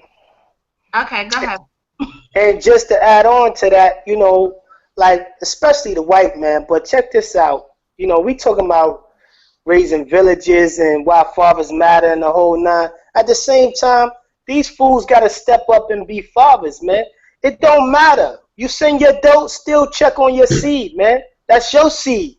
You got to water. So, okay, you send some dough. Your kids still got on the same clothes or the same socks or whatever. If you want to make it as materialistic, you know, go up in there, pick up your child. If you spend time with your child, there's no need to deal with that because you're going to make sure that child has everything that child needs. You understand what I'm saying? You're going to contribute. You know what I'm saying? Like, I don't give a damn.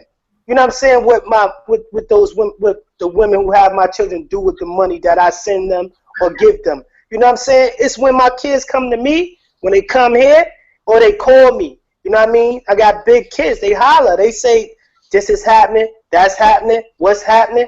What's happening there? I'm like, all right. I ain't going to holler at the mother, yo, I sent you that money. Nah, boom. Here it go. You know what I'm saying? Like I said, my sons are graduating. All 3 of my children graduating. My son. It's a different situation in Atlanta right now. It's not the same as what's going on here in Brooklyn. You know what I'm saying? So his homecoming came up. One son, in Brooklyn, he talking about going to homecoming. The other one is a part of homecoming. You know what I'm saying? Like, his mother ain't got nothing to do with that. You know what I'm saying? Like, boom, he hollering at me like, Dad, homecoming coming up. I wanna rock something. You know what I mean? This is the relationship that you have with your children. You know what I mean? Like, it's no problem. You're supposed to be there for your children. You know what I mean? Man and woman. But on this note, it's about the man. Don't worry about what the woman doing with that dough. You're supposed to support that. You know, at the end of the day, I've been told so many things, right? I thought about it. I've been in between the line, like, you know, like in between the line. One of my children's mother called me and said to me, her car is messed up. You know what I'm saying? Like, it's messed up. How she gonna get to the supermarket back and forth? You know what I'm saying? She got other kids. You know what I mean? I don't give a damn what their fathers do for them. You know what I'm saying? She hollered at me. She asked me, and I did what I did. I don't have nothing to do with her. I'm not dealing with her sexually, emotionally, physically. It's about the relationship between my child and her and where he lives. You know what I'm saying? And like I said, I got 4 children. So at any given time, it can be any different situation. So as men, you know, you have to step up as men and poke your chest out, you know what I mean, dig in your pocket and take care of your children. It doesn't matter.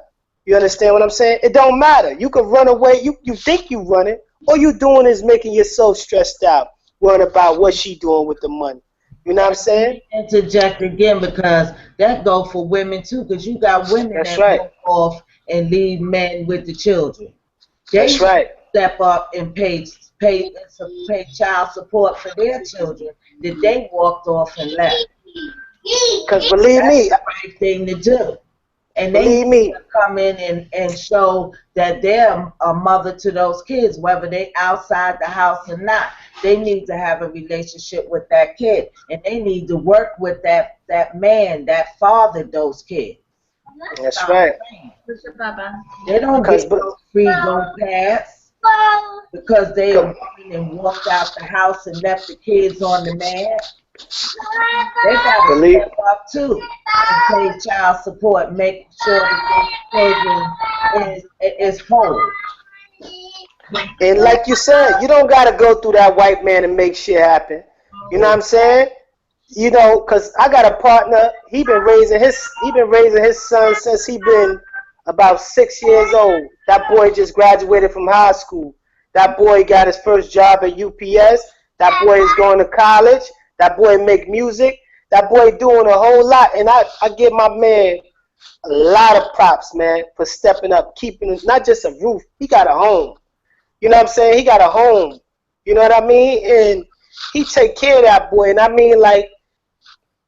give him the utmost respect. And his mama ain't shit. She get the donkey. You know what I mean? She ain't nothing. And you know what? He still allow her. And it's so serious that she don't even call her own son. You understand what I'm saying? Like, and we see her, and when we do see her, she'll cry like she miss him. Ain't nobody stopping you from having a relationship with your kid, man. And even men, nobody's stopping you from having a relationship with your kid. You know what I'm saying? Nobody's stopping you. I have people in my family right now, you know, men and women, who feel like, you know, that someone owed them something. I don't owe you nothing. You understand what I'm saying? Right. A relationship takes 2 people. You know what I mean? It takes 2 people to make a relationship. And if the other person is not on the same level that you on, that had nothing to do with you for picking up the phone yourself and calling and saying how you doing or what's happening, how's your day, how was your week, how was your month. You know, because you have to interact. Once you do that, the other person go, ding, damn, let me holler at my mama, or let me holler at my daughter. You know what I'm saying? You have to have that relationship. It does not matter, you know, what the other person is thinking. You do it for yourself. You know what I'm saying? Sorry about that. Let me interject with that. Well, you know, that's easy for a lot of people, but that goes back to what my mom was saying. When you go put the white man in your business. Because a lot of times when that happens, their sole goal is to take the father out of the household, period. You know what I'm saying? So they make it where the father is unable to interact with his children, or he's going to jail. You know what I'm saying? And it's a lot of mothers that's allowing that to happen. There's a lot of mothers that are bitter because they have children by men and it didn't work. So they go through these measures and make it where the father cannot see their children. I mean, there's fathers that got permanent restraining orders away or against their kids, where they can't see their children and they will be great fathers to the kids because of bitter mothers. You know what I'm saying? So that means if they call any type of contact with their child is grounds for them to be incarcerated. So in a situation like that, what should a father do? You know what I'm saying? Shit, check it like this. Well, you know, that come from a little page off of my book. You know what I mean? Hey, Mama Lynn, what's up? I ain't see you in a while. I know. I'm about to wonder what's up with you. I thought I had to request an APB out on you. you know. Snap for a minute. You know, you know, my boy Crosby telling myself what up, and you know, he said, you know, y'all see I should write a book, but take this page out one of my books, right? Check this out, right? Man, listen, I don't like to put anything on the radio, but put it like this. There was a man named me, right? I left the situation, right? When I left the situation, I was chilling. One of them women that had my children, they said, listen, I don't care, Kenny. You know what I'm saying? You ain't gonna see your kids. I said, I don't give a fuck. Excuse my French. Everybody in my Japanese and my Russian. I said, I don't give a F. You know what I'm saying? Keep them. Keep them. You know, a week later, she was calling me, saying, come pick up your kids. You know why? Because it's a thing. You know, a lot of women are cunning. You know what I'm saying? And they play games, you know? But if you're a strong individual, men and women are cunning. Put it like that. I ain't leaving nobody out. You know what I mean? Men and women are cunning, you know? But if you play games, you know, you got to be a strong individual. I took a chance. I love my kids. I told y'all, everybody know in Why Fathers Matter World, I tell them all the time. Tell them all the time. I love my kid. But I said, keep them, man. I don't care, man. Go ahead, man. You deal with them. You know what she did? She came right back, probably a week or two. She was like, come get your damn kids. Come get them. And you know what I did? I said, drop them all. And I'll be downstairs. That's what's happening. You know, so that's what the fathers need to do. Leave them alone for a while, man. Leave them alone. Write a letter. Don't stop. You got to do it from a distance. You build the relationship a different way. You know what I mean? It's not only one way. The white, look, I'm about to go out. I'm about to say the white man. But we tired of talking about the white man. The system. The system. Yeah. The system. White system. Just say the white man. The system. The Cracker Jack, honky tonk, whatever you want to call him, man. You know what I mean? Even them coon ass judges that look like just like us. All of them. The system. You know what I'm saying? The system, all of them, man. But it's many different levels to this, man. It's many different degrees. You know what I mean? If you're dealing with in a relationship on one level, you got to go to school again, man. Go study, man. Go do some. That time that you ain't see your kids and deal with your baby mother, man, or your baby father, you know, read a book or something, man. Yeah. You know what I mean? Enhance your intelligence. Right. You know what I'm saying? Enhance your intelligence. Come at her another way. So what? She roll her eyes, be like, whatever, too. All right. You know what I mean? Don't argue with her. You know what I mean? And let her stay, him or her stay in that hole wherever they at, man. You know what I mean? Because eventually, you continue the relationship with your child. I don't care. Write her a letter. Write him a letter. You know what I'm saying? Send an aunt. You got to come another way. Send an aunt, a best friend, a cousin. Because usually the person that's bitter against you, they bitter against you. You understand what I'm saying? So basically, you might have to send somebody else in to rub on them a little way. Talk to them a little, you know, to the side. You know what I mean? Say something to them and be like, yo, man, you know, so you doing what you... ask you, Kenny. Yeah. What is your take on guys that just abandon their kids, just walk off like they don't exist, never to be seen from again or heard from again? What is your take on that? just what you said. Let them be gone. The woman need to move on. Like if the fool left and he ain't never to be seen and heard from again, why we even talking about that fool? He gone. You know what I'm saying? We got to build up strong women. You know what I mean? We got to try to reach the woman and let them know just because that fool is gone, don't think about that fool no more. Life goes on. You know, somebody just talked to me recently, and you know, we talked about this before, me and Queen Natalie. You know, women saying that they hoping. You know what I mean? They hope. They got some kind of hope or some shit like that. Ain't no hope, man. He ain't coming back. Or even if I ain't commit yet, I ain't committing. God, you know what I mean? You know, and they be watching this show too. So I'm saying it again.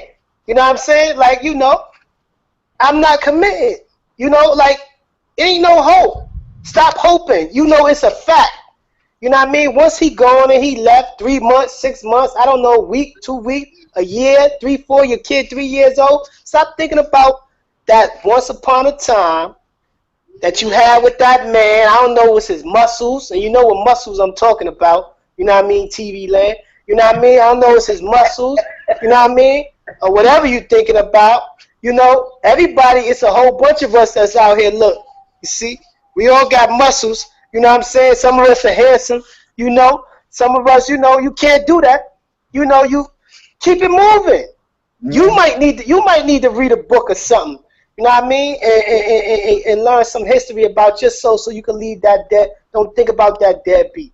You know what I mean? And the child, you teach them the same thing. And if you fortunate, which I know, you're a queen, you're the goddess, you're the best thing in this world. I know you will find another man if you get your mind right. You know what I mean? I always say, if you want a good man, take care of yourself first. Get your mind right. But not just a good man. If we want a good relationship, you know what I mean? We got to put the we in it. You know what I mean? I always say, if you get your mind right, you're going to come across an individual who got their mind right. Tighten your joint up. Tighten your joint up. Do what you do. Men, same thing. Work out, get big. You know what I mean? Men too. Work out, get big, do calisthenics, eat right, lay away from the liquor and the cigarettes and shit. Study. You're going to meet a woman that's studying too. Y'all might have something in common.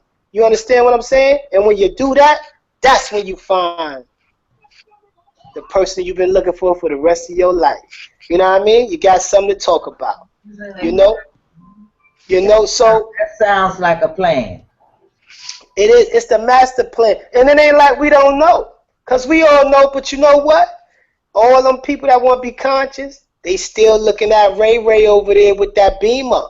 You know what I'm saying? And Shakim, might be sleeping in it. And Shakim still looking at that Shanae with the big booty. You know what I mean? So there's no match there. There's no conscious. There's no match there. Period. It's not a match. You know what I mean? Take your time, like we always say. Take your time. Move slow. Get your mind right. Build up. You know, sometimes we gotta destroy to rebuild.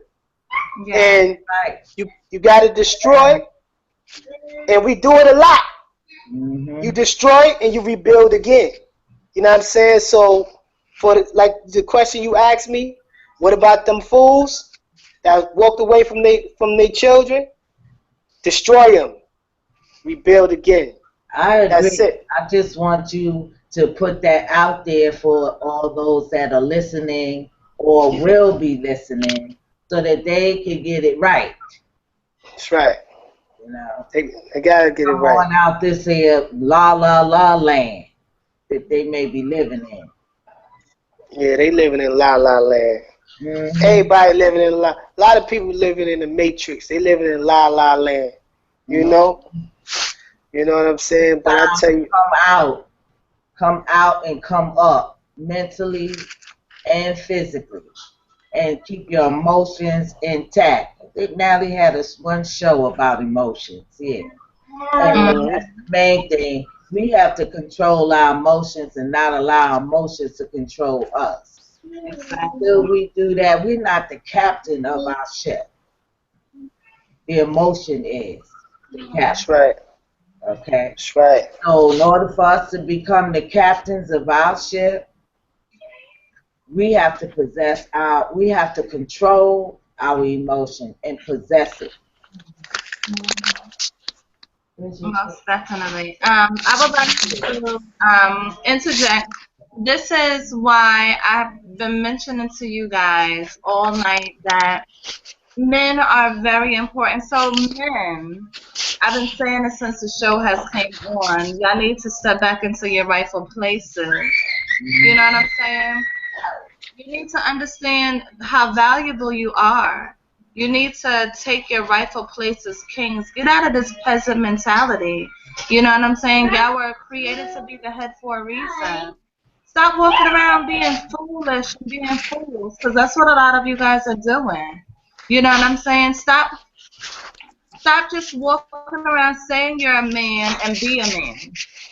You know what I'm saying? Time for y'all to man up. There's too many people being lost, and it's too much confusion going on because you're not understanding who you really are and your place here in society. Mm-hmm.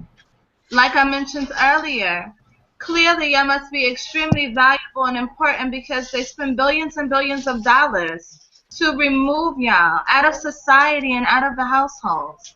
So it's time for y'all to open your eyes and understand the bigger picture. You know what I'm saying, of who you really are. And I mentioned it earlier, I love men. I love men. You know what I'm saying? But I love men. Right. Yeah, I love manly men. Not just guys that's walking around saying they're men because they got a penis between their legs. Guess what, guys? Wake up call, they're selling penises in the store to replace you. I'm gonna tell you what I like about a man is when they know who they are and they are focused and they don't take no junk, okay? They don't take no short. You understand? Yeah. And they walk proud, that they're proud. Yeah. And they respect themselves and they carry themselves in a way that's regal. And when they walk, you know they know they somebody. You know? And the way they approach you is with respect and dignity because they want respect. You know? And they give off what it is that they want back.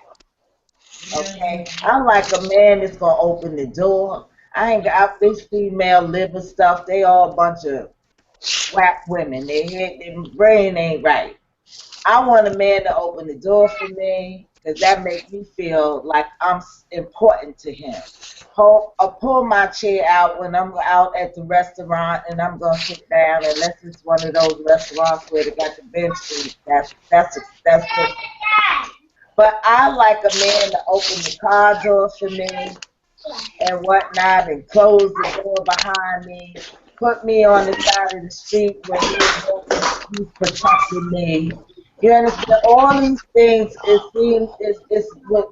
seems little, but it means a lot because it shows me that you really looking out for me. You care about me. You care about protecting me.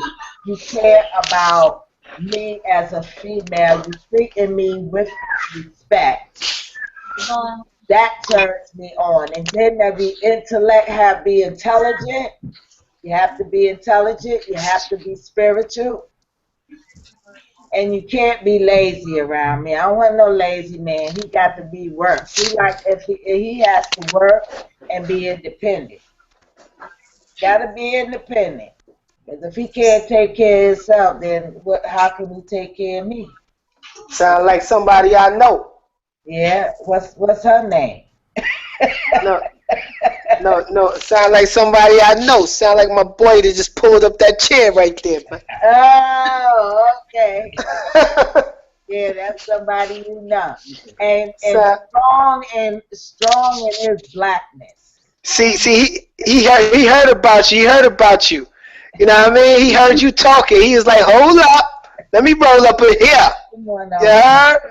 Come on, He said they calling my name. Yeah, that's what he said. Hotep out there, everybody. Hotep. All right. Hey, look, fellas. You pay all the rent.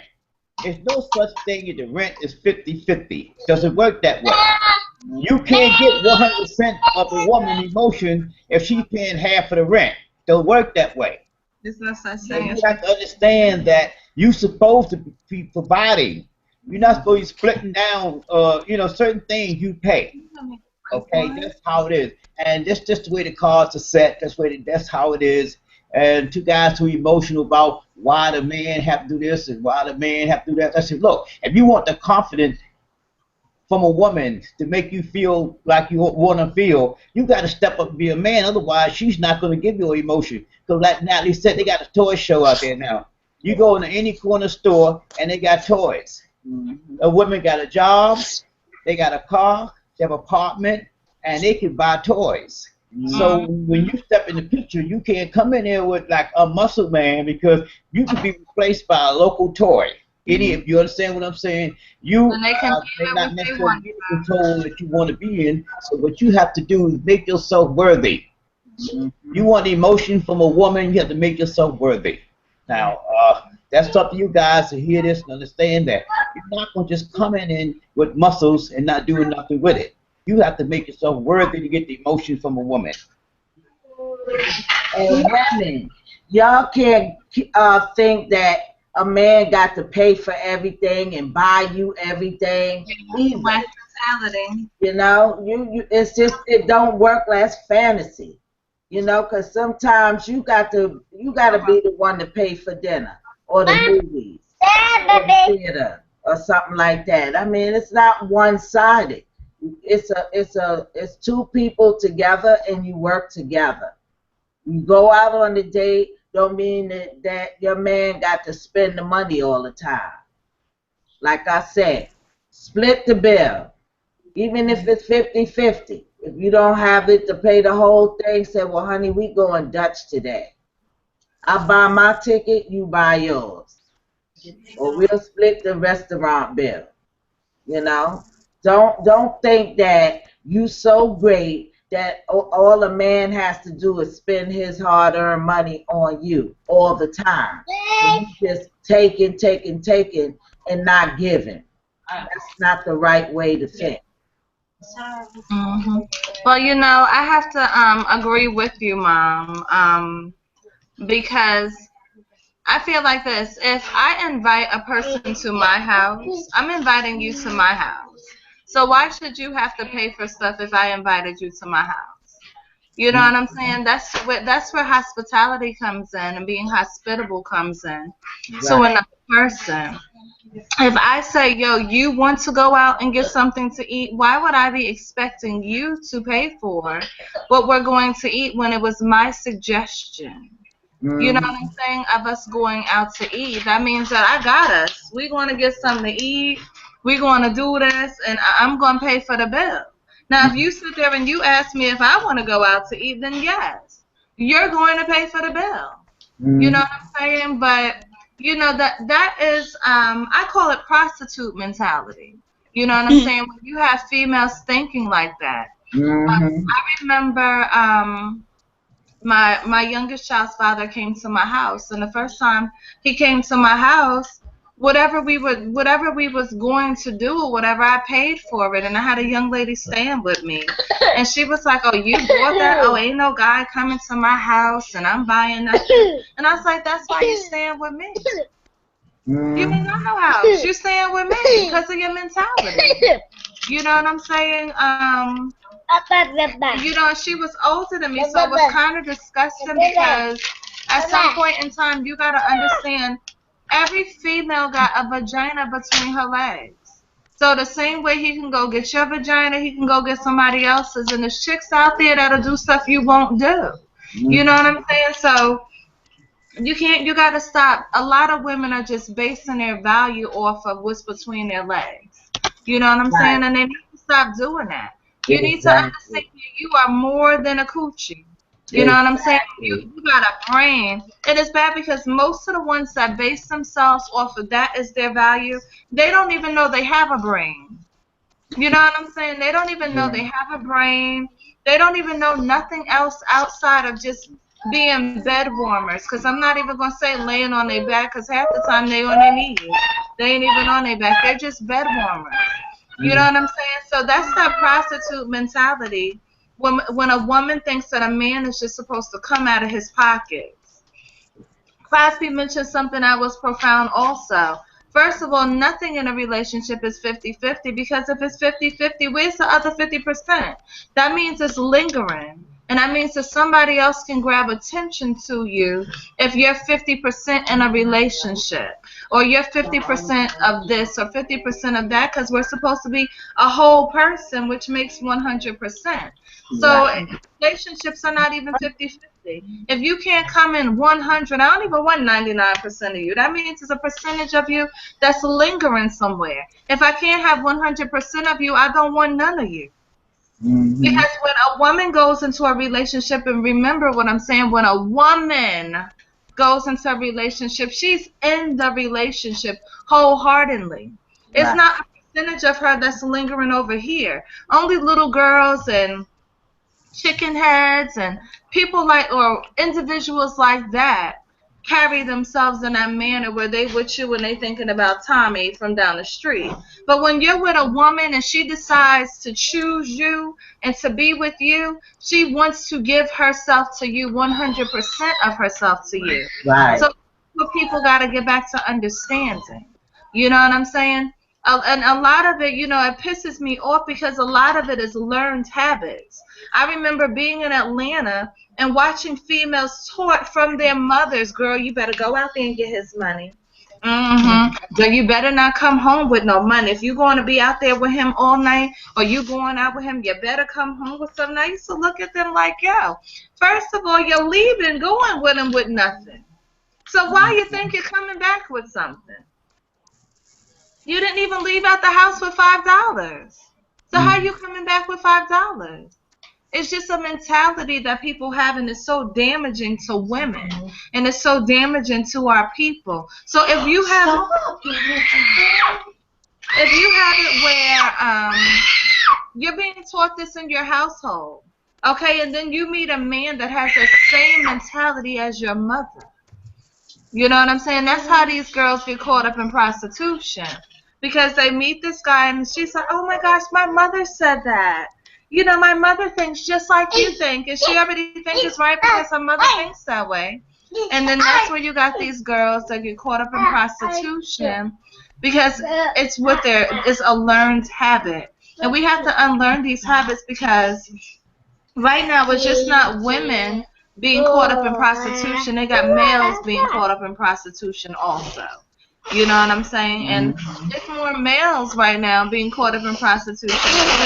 Now, the difference between the males and the women, I think the men are actually getting paid more money than the women because of their mentality, thinking like, oh, well, it's my coochie and I'm just worth this, so you're going to spend this. So we got to do better when it comes down to educating each other. You know what I'm saying? As well as our children. Because a lot of these women that have this mentality have children. I have a woman, I call her my other mother. You know what I'm saying? And she's actually been on the radio show before, and she had an issue with why she could be walking down the street going to pay her bills, and men, men will come up to her in that manner as if she was a prostitute. So I had to explain to her, number one, it's the area that you're in. But also, if you carry yourself a certain way, people are going to approach you in a certain way. So even though you're walking down the street going to pay your bills, you may be sending a vibration off of you.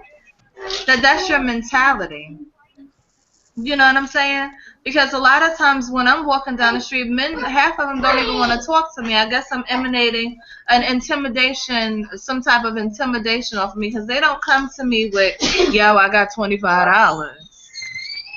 Because I'm going to tell them, well, I can use that as toilet paper. You know what I'm saying? So it's a lot of... Yeah, that's literal. That's toilet paper cost that. $27 for a family pack. Now, actually, it's $28 for the family pack with 36 rolls in it. That is toilet paper. You know what I'm saying? But it goes back to the mentality that people have. You know what I'm saying? And you can't have a certain mentality and think you're going to attract something other than the vibrations that you're emanating off of yourself. That's why I mentioned here earlier that I sat there and I took vacation from being in a relationship for years. That was so I can get to know myself, so I can rebuild myself. Now the vibrations that I'm emanating, I'm going to attract what I want. I'm not going to attract what I was attracting because I've heightened up my vibrations. Before I was just out there dating people. I didn't really know what I wanted. I was like, oh, he looks interesting. You know what I'm saying? Like it was a pair of shoes. Let me try these shoes on and see how long I can walk in them before they start hurting my feet or if they're going to hurt my feet. You know what I'm saying? And as you get older and you mature, you start looking at things from a totally different manner. You know what I'm saying? You're not willing to accept a lot of what you were willing to accept before. Because you begin to understand, you know, a lot of times a person can know their worth but not understand their worth. You know what I'm saying? So you might know, yes, I'm a queen, but you might not understand why you're a queen. You know what I'm saying? Or you might understand you are a queen but not know your worth as a queen. So from all of those relationships that I have been in, remember I was trying on shoes. And guess what? I like shoes, okay? I learned that from my mom. She likes shoes, so. But I like shoes. So I was, you know, it was like, now when I look at the people that I've dated, it was like me going to a shoe store and saying, oh my gosh, no, I like those shoes and I'm going to try those shoes on. And I'm going to walk around in them to see if they're going to hurt my feet or, you know, just to see what's going to happen when I'm wearing these shoes. You know what I'm saying? And let me tell you, I ended up with sore feet. I ended up with a blister on my foot before. I ended up breaking a heel. I ended up spending like a whole bunch of money for a pair of shoes. And guess what? The shoes wore down in a week. So, you know, now that I'm older, I'm not going out there buying no shoes. And I'm not test driving no car. You know what I'm saying? I've grown to know exactly what I wanted, but I would not know what I want if I didn't buy those doggone shoes and try those shoes on. So everything we go through in life is a lesson if we choose to learn from it. Now, don't get me wrong, I still like shoes, but I ain't trying shoes on like they meant, you know. I'm just buying shoes now. But yeah, so what my mom said is very profound. You know, it's not about, it's when you're in a relationship, even when you're dating. If you're dating somebody and you think they're supposed to consistently spend their money on you, you're in the dating game for the wrong reason. You're not in the dating game to develop a relationship. You're just in there to be dated. You know what I'm saying? So like I mentioned, if I invite a guy to my house, that means that if I cook, you eating. That don't mean, oh yeah, when you come to my house, you gotta have 4 pizzas because I got 4 kids. You know what I'm saying? Or if you choose to bring something, that's your business. But it's not a requirement. You know what I'm saying? And most men know. You don't come to a woman empty-handed. You know what I'm saying? You might just go pick a flower from her next door neighbor yard. Because it's the thought that counts. And people have to stop placing a dollar value on their being. Because you got to think, a dollar is paper. You know what I'm saying? And a dollar doesn't even hold the real value of a dollar. So if you sit there and you put a price tag on you, that's why, who was it? The best things in life are free. Priceless. We are priceless individuals. I'll tell a person in a minute, you can never buy me because in the history of money being printed, they have not printed enough money to buy me. Hello. Okay, so you got to know your worth. You really have to know your worth and stop putting a price tag on you because a lot of you women, y'all got price tags on, but then you got a reduced sticker. Y'all got that yellow sticker. You on clearance because of your mentality and the way you carry yourself. Same thing with men. You know what I'm saying? If you got a price tag on you, you are on the clearance rack right now. You know what I'm saying? You got that little red sticker, 40% off. The chick got the yellow sticker, 60% off. You know what I'm saying? And stop getting in relationships giving I'm people a always on part of sale. you. Huh? What you say, Bud? I'm from Macy's. I'm always on sale. 75% off. Oh, he always looks for 75% off. Is that what you Well, yeah, said? that's what he said. Well, that's because he's what? 75% off a trillion. Gazillion to bazillion. And look, that's why, look, when he's dealing with women, he only giving it 25% of himself to them. Because he He said ain't he's giving 25. He did more like 15.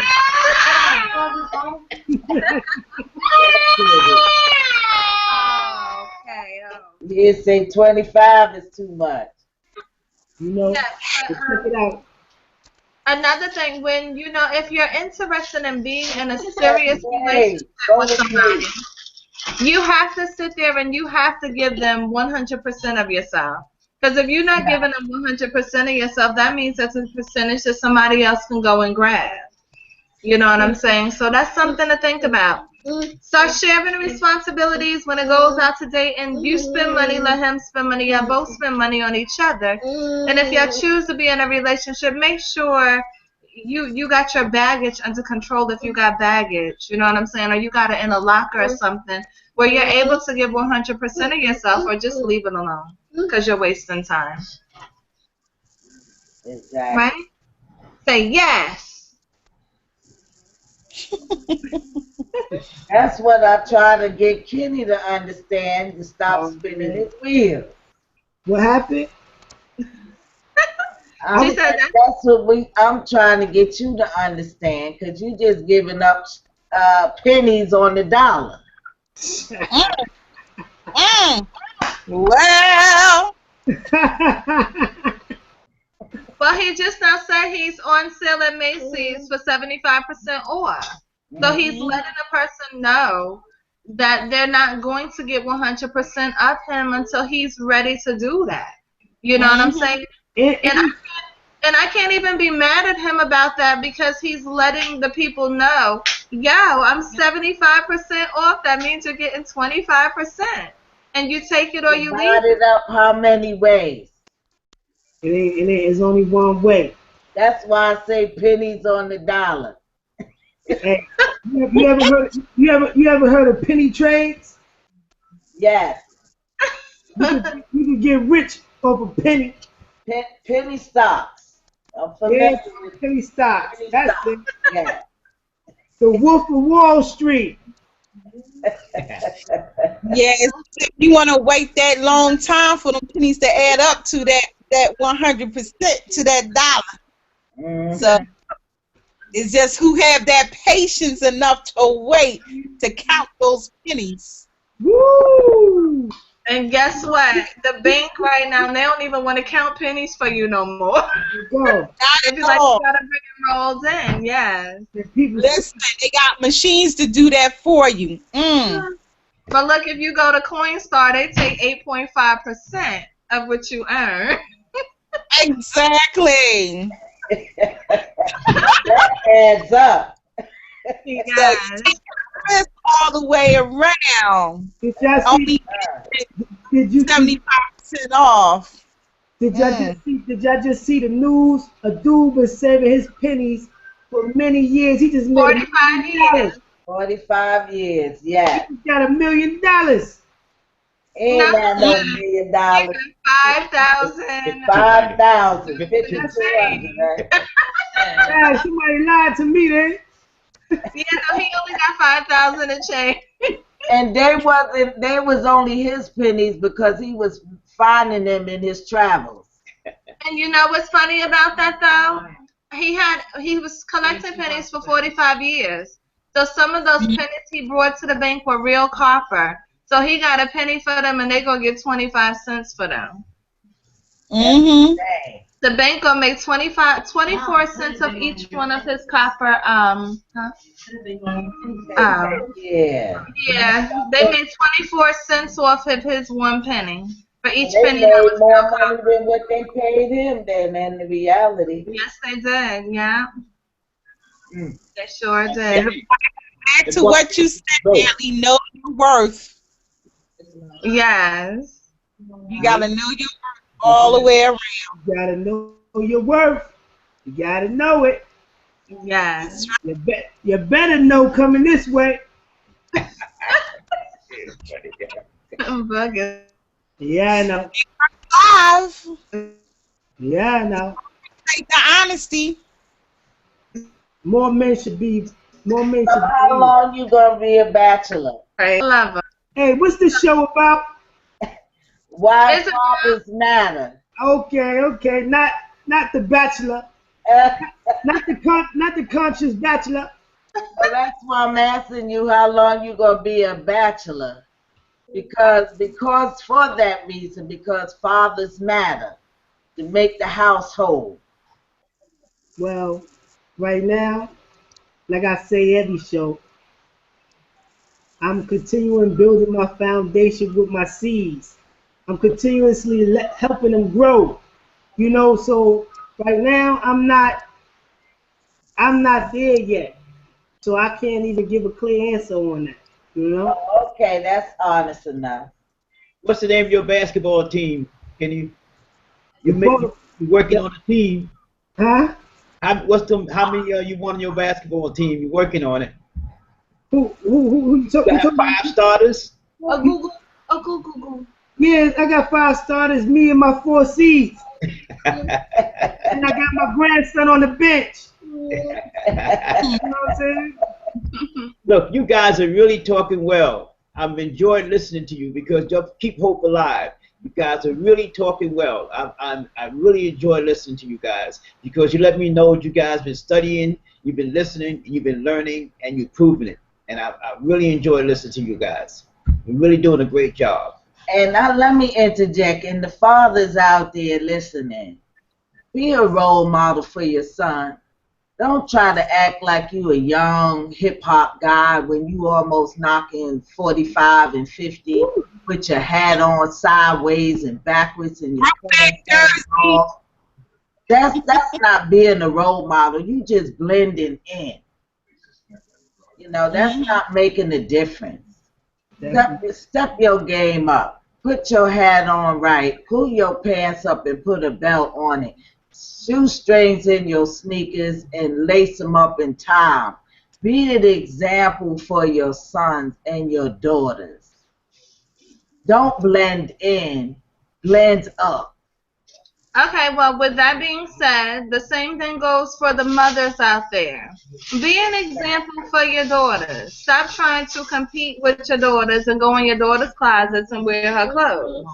You know what I'm saying? Start walking around and set a positive example for your children. Stop walking around with your behind hanging out. Your butt cheeks got wrinkles now. Keep your booty in the pants. Yes. You know what I'm saying? Stop. Just, you know what I'm saying? It's time for everybody to be examples for each other. Yes, it's time for people to be examples for each other. And stop tattooing your body like it's a canvas. Because by the time you do get 50, 60 years old, you're going to look right ridiculous with all that stuff start folding in on itself. You're going to look right ridiculous, and what you going to do then? And that go for the females too. Think about years to come, what you going to look like. I think you looking all cool now, but what are you going to look like 20 years from now with that stuff? 3, 4 different colors in your hair, looking like a toucan. That's no way to walk around. You can be different. You can be different without all this 3, 4 different shades in your hair. And some of you older women, I see y'all out there, you know, y'all make me shame. Because y'all trying to be young. Y'all walk around here with the wigs on at 70 years old with 3 colors in it, trying to look like you 20 and 25 with the leggings on. What kind of example are you at 70 years old? Who's leading who? They supposed to be teachers. You're supposed to be the example. They supposed to want to inspire to your level. Yes. That's right. Well, see, that's what one of the big issues that we face right now is we don't have role models. You know what I'm saying? And because there's not. Stop. Because there's a lot of because there's no role models, they find role models in people like Nicki Minaj. You know what I'm saying? Or they find role models in like Iggy Azalea. They're finding role models like Basketball Wives and Love and Hip Hop Atlanta because we don't have no Malcolm X's of our generation. You know what I'm saying? We don't have no Martin Luther Kings. We don't have no Sojourner Truths. We don't have no Harriet Tubmans. No Rosa Parks. We don't have none of them. We don't have any positive role models. Fine. So then with that being said, they can become that. Let them become those persons. This is the whole entire thing. I'm talking about for my generation. So basically, we got the older women wanted. First of all, I don't understand what happened. I remember when I was a little girl, it was a blessing to get old. Everybody wanted to get old. Now, for some reason, everybody want to be young. You know what I'm saying? Everybody forever young this. It's a blessing to get older. It is, because there's so many people that don't make it. Everyone's afraid of it. But see, that's the whole thing. People don't even die. That's the whole thing. Your body dies. What? This is the whole thing. We are spirits having a human experience. We are not humans having a spiritual experience. We are spirits having a human experience, which means that our spirits live on. Here, your body dies. This is just a vessel for your spirit. Exactly. For your life force. You know what I'm saying? It's just a vessel. But we are energy. So at the end of the day, energy never dies. So even if you leave out of this physical form, your energy is expanded. You seen Powder? I love that movie. I love the movie Powder. If you have never seen the movie Powder, please go rent it. It is such a great movie. It will teach you a lot about life and being different. Mm-hmm. Don't you think that people who want to stay forever young is because they lack knowledge? So they still stuck in that age where they lost with. They still stuck at that level of reality and education where they was where it ended at. You get what I'm saying? Like, so that's why they don't want to grow up, because when you grow up, you become older and wiser. You understand what I'm saying? You go into another level. You know what I mean? As we get older, we're supposed to reach different levels. You know? So that's why we can appreciate our older age and appreciate as we get older, because overall we begin to gain more knowledge.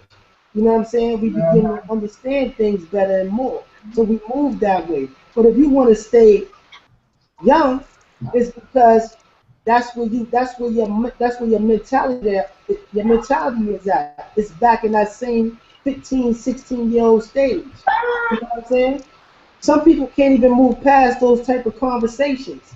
You know, so some people they don't want to get on a level of talking about a Dr. Hendrik Clark or any of our great leaders who have, because me personally, even for myself, it wasn't until a couple of years ago that I started learning about these individuals. You know what I mean? Because before then, you know, I always been a good man, but I've been dealing with dudes on a certain type of level. You know what I mean? So, and as far as role models go, like you said, role models today, I've learned from many schools of thought. So to me, those are the role models. And every time you grow, you know what I mean? Like speaking with you can be a role model for me. You know what I mean? Speaking with Mama Lynn and Crosby.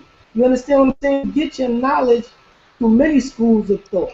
You know what I mean? It depends on who's willing to learn and listen, who's going to take the test and pass. You know what I'm saying? So they can move to the next level. You know what I mean? They have Veterans Day for the soldiers. I'm talking about Veteran Day for the street brothers out here who trying to gain this consciousness out here. You know? Many levels to this, man. Many levels.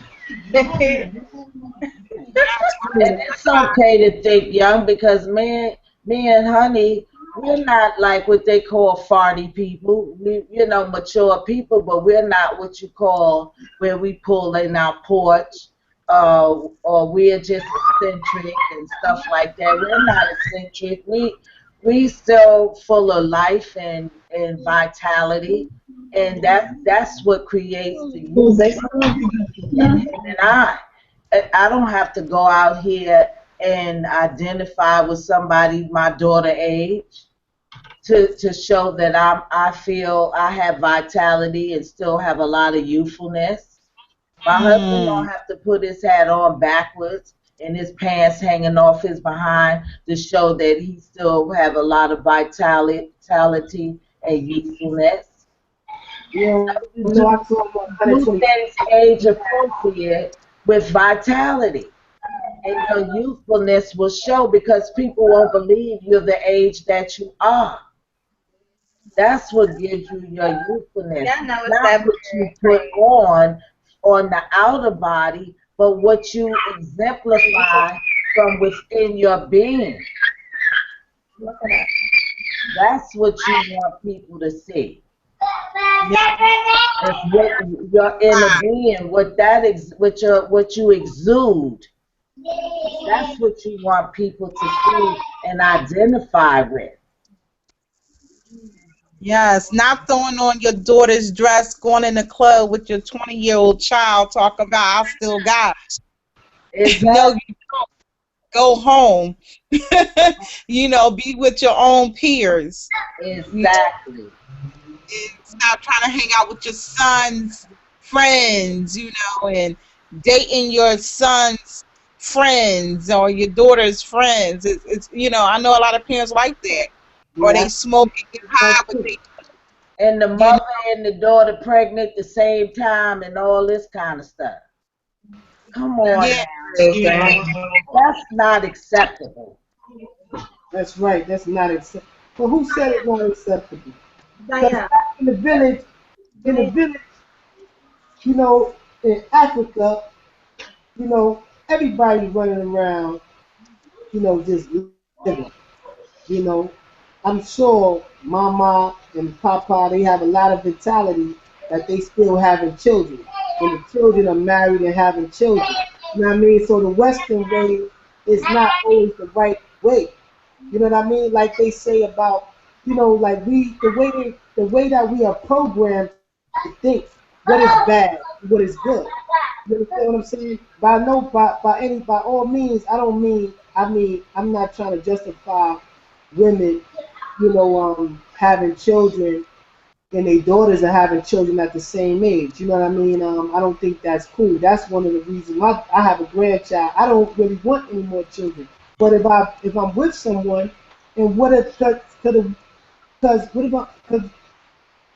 that's hard for me to say right now. But check it out. But if I'm with someone, articulating this one, huh? If I'm with someone, right?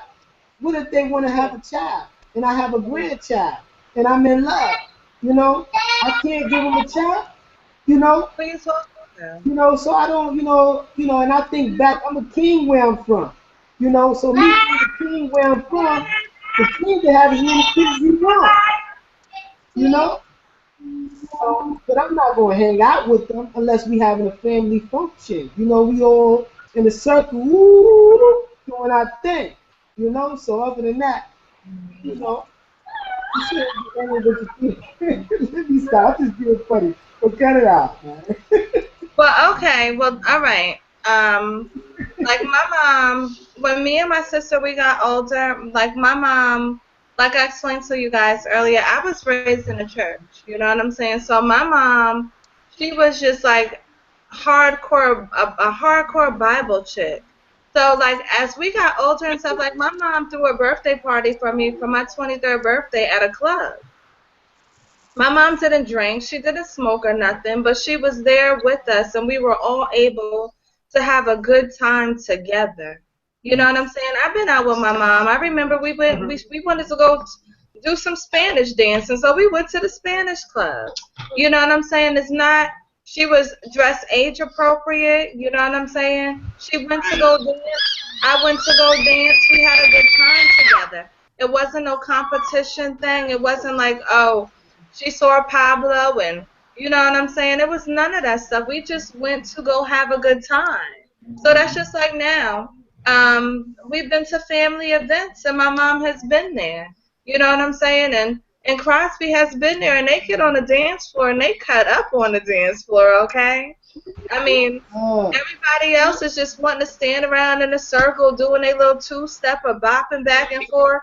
And Lennon Crosby is on that floor doing it. You know what I'm saying? They got their little two-step and they holding hands and spinning around in circles. They getting it in. So it looked like they be having more fun than the people that's my age because they just trying to stand on the sidelines being too doggone trying to be cute because they know they half of them ain't cute. But they be trying to be cute.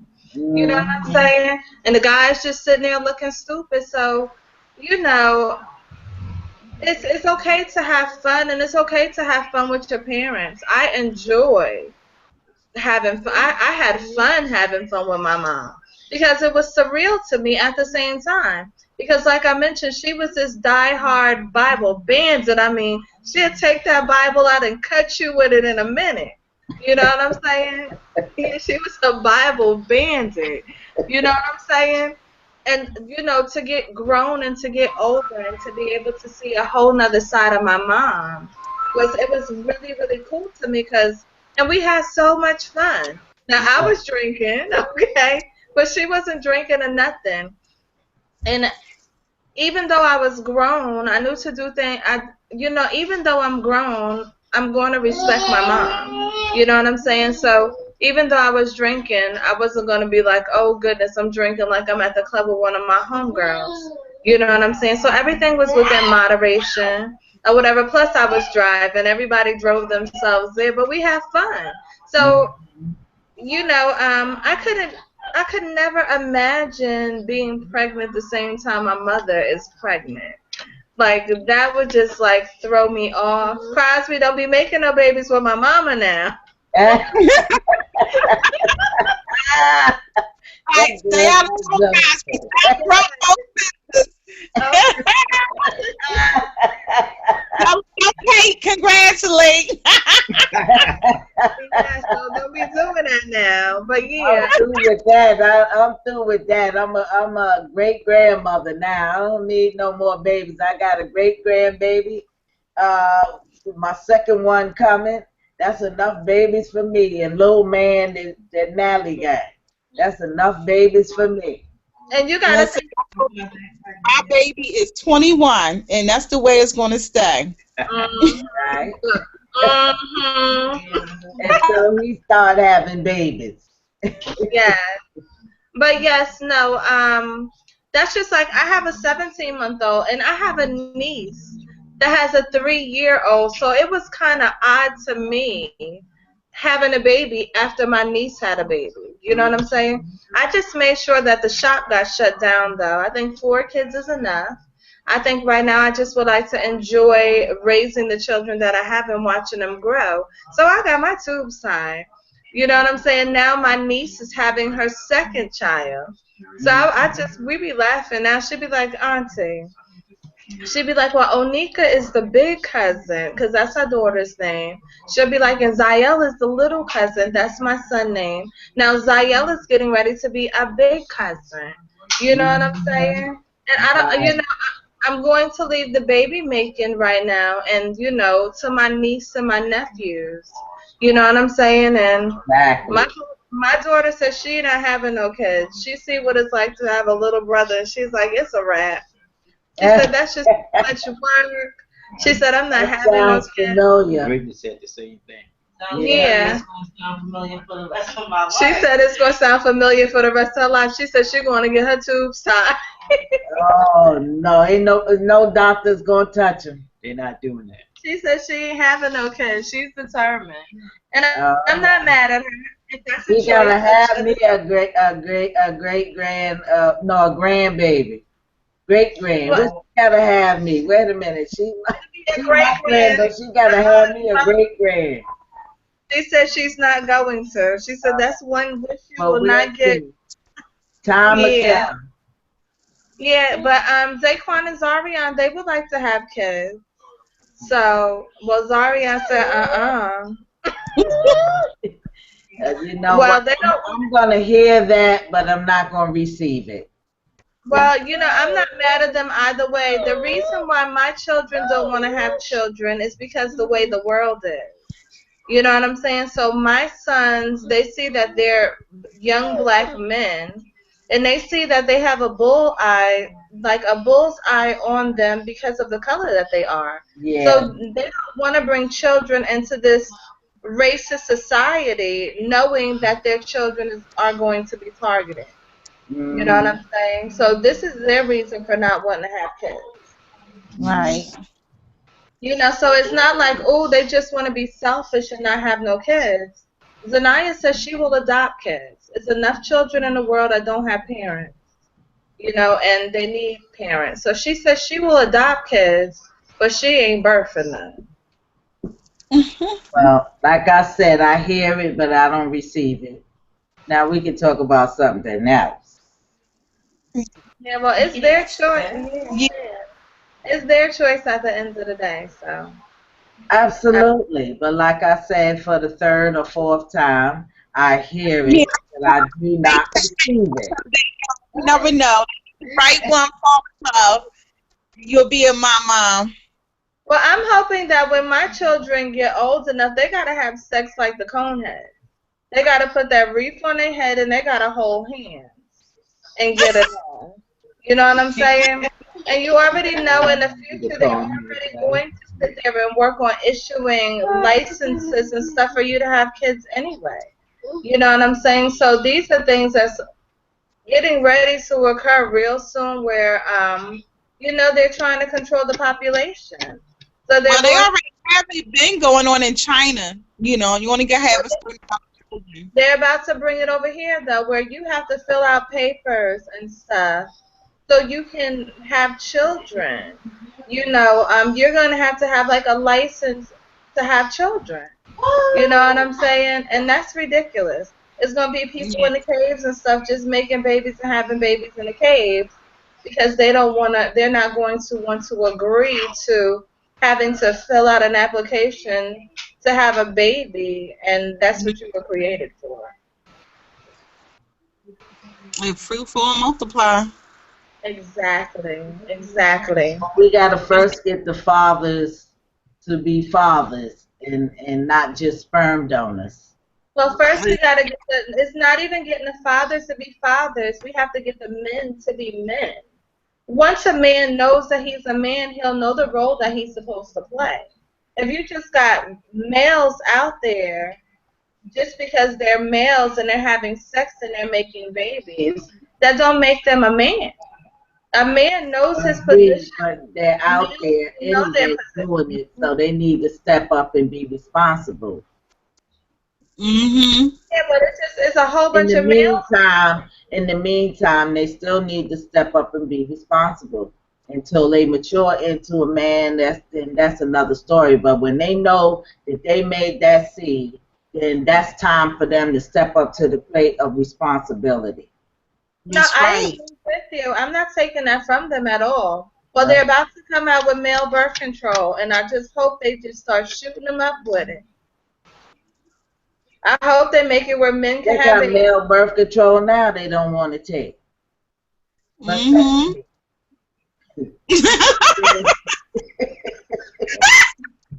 If women can do the tubal ligations and the IUDs and all the stuff we got to go through, then they need to step up and put some skin in the game.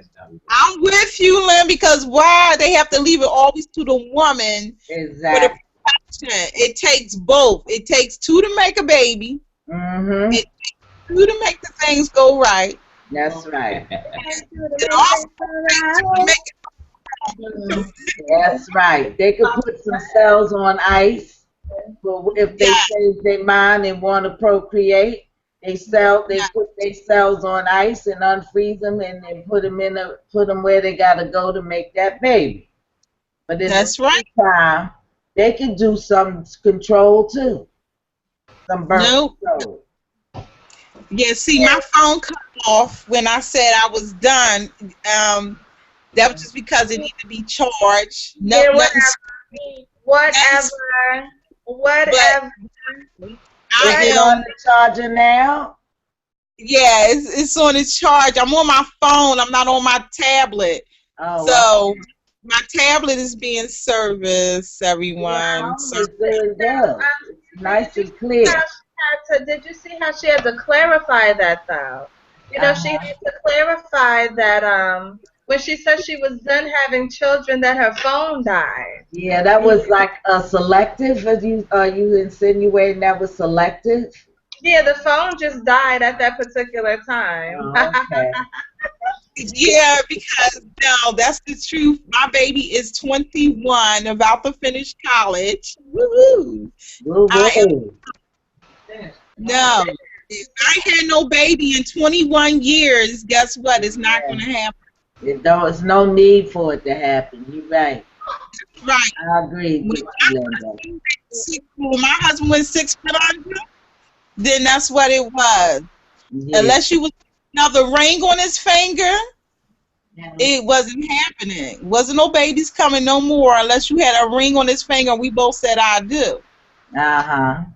There's no, that's it. No more, ain't no illegitimate children, none of that. Not in this day and age. It gotta be our fathers matter. Because you definitely have to be a real father and a daddy. Mm-hmm. Talking about over here, talking about makeup, let's go half on a baby, half. What did Natty say earlier? You better come with 100%. Nothing. What you want to take the head and I'm going to take the feet? What you mean half? Exactly. 5%, or what is that? That sounds like one of them Solomon stories. Yes. No. Mm-mm. No. You go whole and all or nothing. Exactly. Be like Kenny Rogers, know when to fold them. Mm-hmm.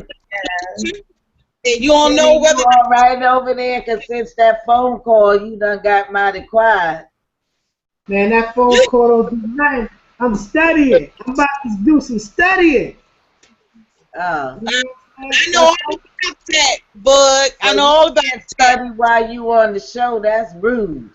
Hey, I'm learning, I'm listening. You didn't see me put my thumb up? I'm listening. I'm all in, you know.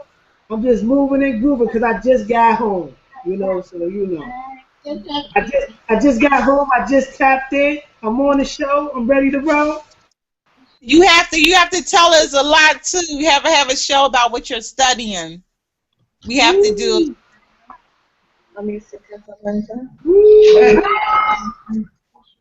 Yeah. I hope this lot that's been revealed that, you know, I don't think no one's quite ready for it yet. A lot of people's not ready, real ready for the truth enough. Good news. The Visiting Nurses Service, they created a program that helps young men learn how to be fathers to their children. And I think that is awesome. Because that's something that's whose stipulations, guidelines. Huh? Under whose rules, stipulations, and guidelines? Well, I don't know that part. I just heard it on the news today. I didn't research it. All I know is the Visiting Nurse Service. They having classes for young men to teach them how to be fathers, like how to put a diaper on, how to bathe a baby properly, how to hold a baby properly, you know, dress a baby properly, things in terms of that nature. And all these young men, the ones that are participating, are the ones that grew up in a fatherless environment. So they really appreciate this program so to have to go to help them, because they want to be the fathers to their children that they didn't have growing up. And I think that's the whole concept of it, which is awesome. And you know what I think would be even more awesome if we had real fathers teaching men how to be fathers. Yeah, real men that raise their children. I think that would be even better. Well, that's an extenuation because it's a good start to learn how to put the diapers on, make their formula, how to hold a bottle. All that's fine, but the real stuff, the meat, that's for the meat part of it. We need real men that are fathers to their children, that have raised their children to adults that could come in and, you know, like you said, teach them the meat of being a dad. Because they got the potatoes, now we need the meat. So maybe that's something. Let's figure out how to get started. Get the real men is raising children. It's funny that y'all mentioned that because that is something that me and Boog had talked about maybe like 2 months ago. We've been talking about different things we would like to implement with Why Fathers Matter. And one of the classes we talked about multiple classes. We want a parenting class for women also. You know what I'm saying? But we want a parenting class for men. Mm-hmm.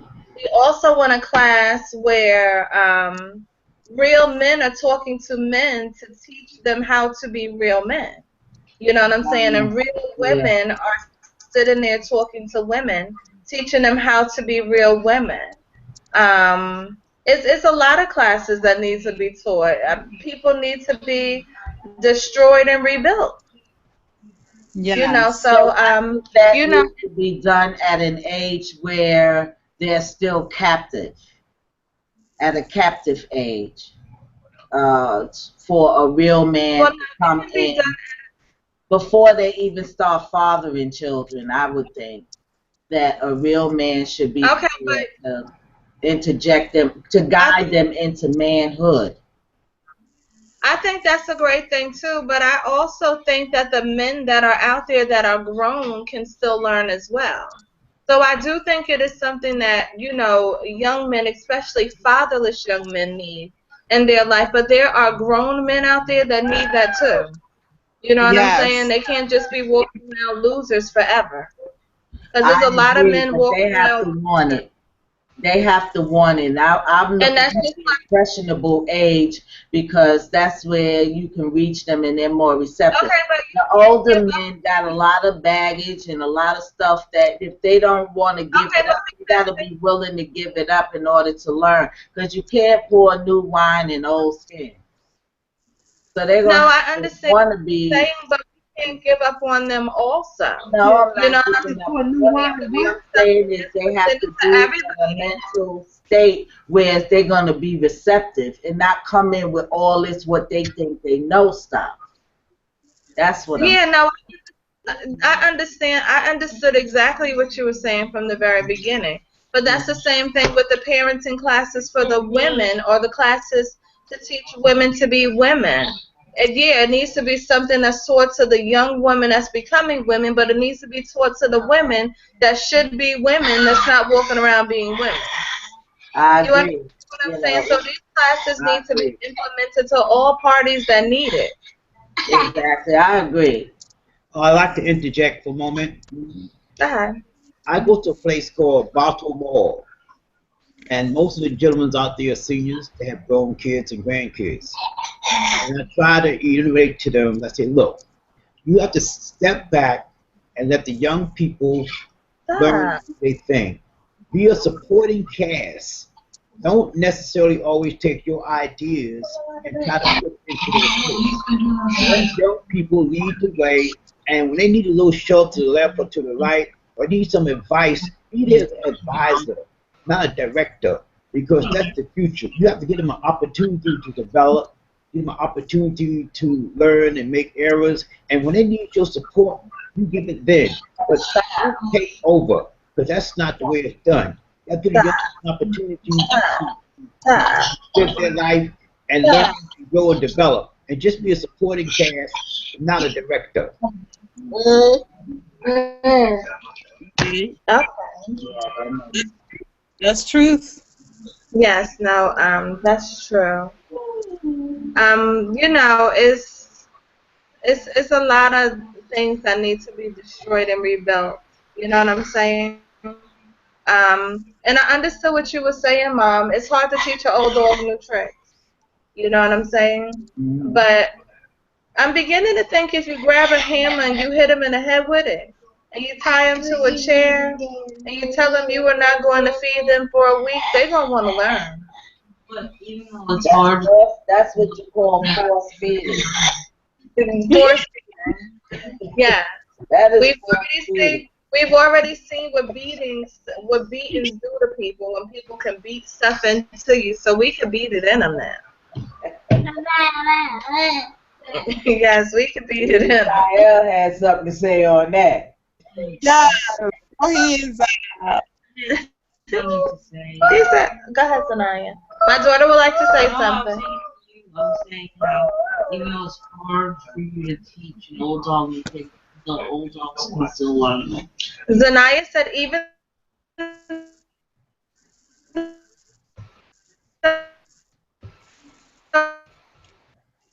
You're stuck. Yeah, I can't hear you. You stuck. Now she's it was gone. hard to teach. You're not coming through right now. You're froze. Can you hear me? She got some difficulties going on there. Tricks. Yeah. Nobody's gonna learn what you tying them up like she said. That's wishful thinking. You have to. A person has to want to learn. Questionable. Yeah, she's having difficulties now. Well, anyway, we carry on until she get it right. Honda, believe what we're saying. Just going around knocking on the door, speaking to people 1,000 times. Half the people don't receive what they're saying, but they still keep knocking. You could sit there and you could act like you not home. They'll be sitting there like, we know they in there. Who you talking about, the witnesses? Yeah. Ah. But basically, I use them as an example because they're focused on getting their point across.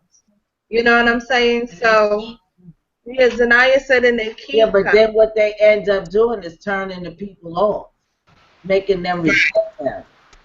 You know, it's not helping them to get through their message. You know, because it's like that you begin to resent them. You don't want to hear what they got to say to start with. It's one side because they want to give you their message, but they're not willing to receive yours. They give their, but they will never take your literature or even ever come and visit your church or place of worship. You're right. You're absolutely right. They're not interested in dialogue. They're trying to do an indoctrination program. And you can't indoctrinate people. You have to get a dialogue with them. Exchange. I'm about to make you laugh. When I lived in Lithonia, Georgia, it was this these Jehovah's Witness people. They came and knocked on the door one day, and I let them come in because I'm like that. So they're sitting down and they're telling me about the Bible and stuff, and I'm sitting there listening to them. And so the lady's like, well, do you understand? So I started telling her about the Bible because I understood more than she understood. See, what happens is a lot of times people come to you with the assumption that you don't know. You know what I'm saying? What she didn't understand was I was going to church since I was like 3-4 years old. You know what I'm saying? I ate literally in my house. We ate alphabet Bible noodles. We ate Bible spaghetti. Bible chicken. We ate Bible cake. Is it a Bible cake? Yes, we ate Bible cake. Like Genesis. Yes. We had Genesis fried chicken, okay? Literally, everything in my house. Like my mom, she did not play when it came down to the principles of the Bible. I explained to you guys. Huh? Question. Go ahead. Was she teaching you from the Book of the Dead? No, she wasn't, but that's a powerful book. I read it myself when I got older. The Book of the Dead. I didn't know nothing about the Book of the Dead. Yeah, well, this is the whole thing. Yeah, she didn't know about that stuff, but basically what I'm saying to you is a lot of time when these different groups come to you, they're under the impression that they're introducing something to you that you don't know. Yeah. I sat there and went in on that lady and broke the Bible down so much to her that they came maybe 2 more times and never came again. Because the last time she came, I didn't use her Bible. I used the King James Bible. Because, you know, they got their own Bible. Yes. They started running it down to her and breaking it down to her and her husband. And it got to the point where they knew they couldn't teach me nothing. It was one of those situations you can't teach an old dog new tricks. You know what I'm saying? And I wasn't receptive to what they were trying to give. So they stopped coming. So it's a way to run them out. Same thing with the Mormons. Met this chick, she was a Mormon. I went to the Mormon church, but I went and watched them. I saw they're preparing for something. They got their own food, their own cannery, they got their own warehouses, their own toilet paper, their own shampoo, their own everything. So I asked them one day, I said, let me ask y'all a question. What are y'all preparing for? They're like, what do you mean what we're preparing for? Now, yeah, you might think I'm deaf, dumb, stupid, and blind, okay? But I see that you guys are preparing for something. Y'all got warehouses upon warehouses of different types of stuff. Y'all got your own food. Y'all stocking up for something. What is it? They're going to try to tell me, oh, well, when one of our members, they lose their job and stuff, you know, we have to be able to take care of them. No, you're preparing for something bigger than that at the scale that, I mean, they had classes where they had like canning classes. You know, on Thursday, we're going to meet to can peaches and pears. And on Saturdays, we're going to can tomatoes and string beans and this, that, and the other. Oh, and then next Tuesday is going to be meat day. I mean, they got their own meat. They got their own farms. They're preparing for something. That's most definitely correct. And then they really had got upset with me because I'm a debater. I mean, it is what it is. I'm a confronter. I said, so why all of a sudden is it that black people are allowed in your church? Because up until like 1978, we were not welcome. I said, and why is it that in your Bible, like, we're the children of like Cain or something, and you guys are the children of Abel, but y'all enslaved the black people and beat them and hung them on trees. So they ain't want me to come back no more. Well, Natalie, the Mormons are expecting a breakdown in government and society. So what they're preparing to be able to survive in the great American, I hate to say this, Holocaust. Because, as you know, we are living in judgment in this country. Most definitely. And you reap what you sow. You can't forever do something in the dark because eventually it's going to come out to the light. Most definitely. They had us in captivity so long, 500 plus years, and they've been getting away with too much. Now, game time is here. The show is over. Now they have it's funny. And it's funny. Hey, give me a minute, honey. Who wrote the book? Who's the author of the Book of the Dead? I know. You have it? I think I have the Book of Thor, but who's the author? You need to read the Book of the Dead, and you need to read the Book of the Dead is a great book, very profound. But it's another book. My knowledge is the Book of the Dead. You hear me? Yes. It's really the Black Bible. Exactly.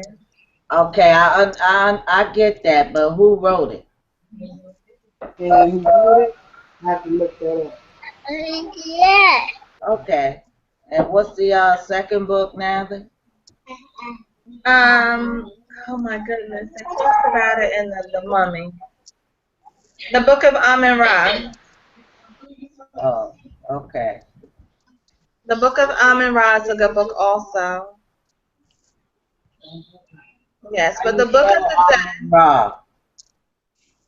Amunra.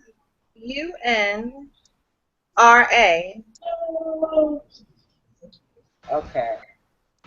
That's where they got amen from. Amen. Yes. Okay. That's what I want you to know. And that's Egyptian too? Yes. Yes. Yes, but no, those are great books to read. When you read the book, you'll actually see an extreme comparison of the Holy Bible. You know what I'm saying? And you got to think that book was written way before the Holy Bible. That's why I always mention the Holy Trinity. Because the original Holy Trinity was man, woman, and child, and the Romans came and switched it to the Father, Son, and the Holy Spirit. You know what I'm saying? So, I mean, but you'll be able to see the correlation between one from the other. It's real deep. Okay, so I'll be getting those Yeah. two books, and I will read them. And a lot of them, you can get a lot of them right. They right sitting in the library, free library. At the library. Well, Sitting right. when books are like that, I like to own them. Oh yeah, me too. That's why I have my collection. Yeah, I like to own them. I have two different libraries here, so I like books. I like to own them. The Torah is the 5 books of Moses that they took out of the Bible. That's the ones the so-called Jews follow. Right. Certain now there's different types of Jews. You have so many sects, like you have different sects of Christianity, Muslims, you got different sects of Jews. Right. The original Torah is the 5 books of Moses. And that's why in the Roman time back then, even before then, they had Caesar and all that. They King James gathered, all the noble men, all the meetings, all the meeting of the Nicene Council. The Nicene Council gathered what they was going to take out. The Torah. The days, they try to change the weeks, the months, but it messed them up so bad, they had to put that thing back in order because they was trying to change the days, the months, and the years in the Bible, so you wouldn't know that the 7th day was the Sabbath, okay?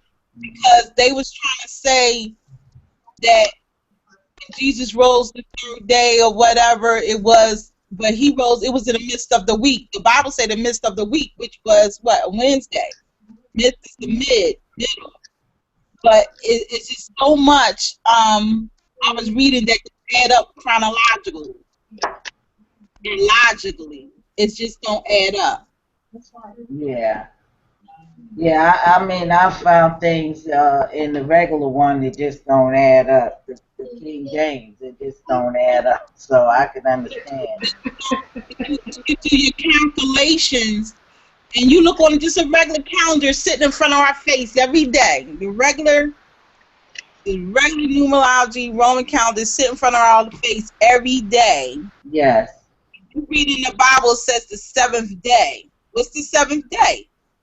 It's Sunday, Monday, Tuesday, Wednesday, Thursday, Friday, Saturday. So if you really calculate, the probably like the Muslims have it right about their Sabbath, they bring it in on Friday. Friday night to Saturday night is the Sabbath. He said for 24 hours. Right. It's the 7th day. But when you go to Sunday, they be saying it's the Sabbath.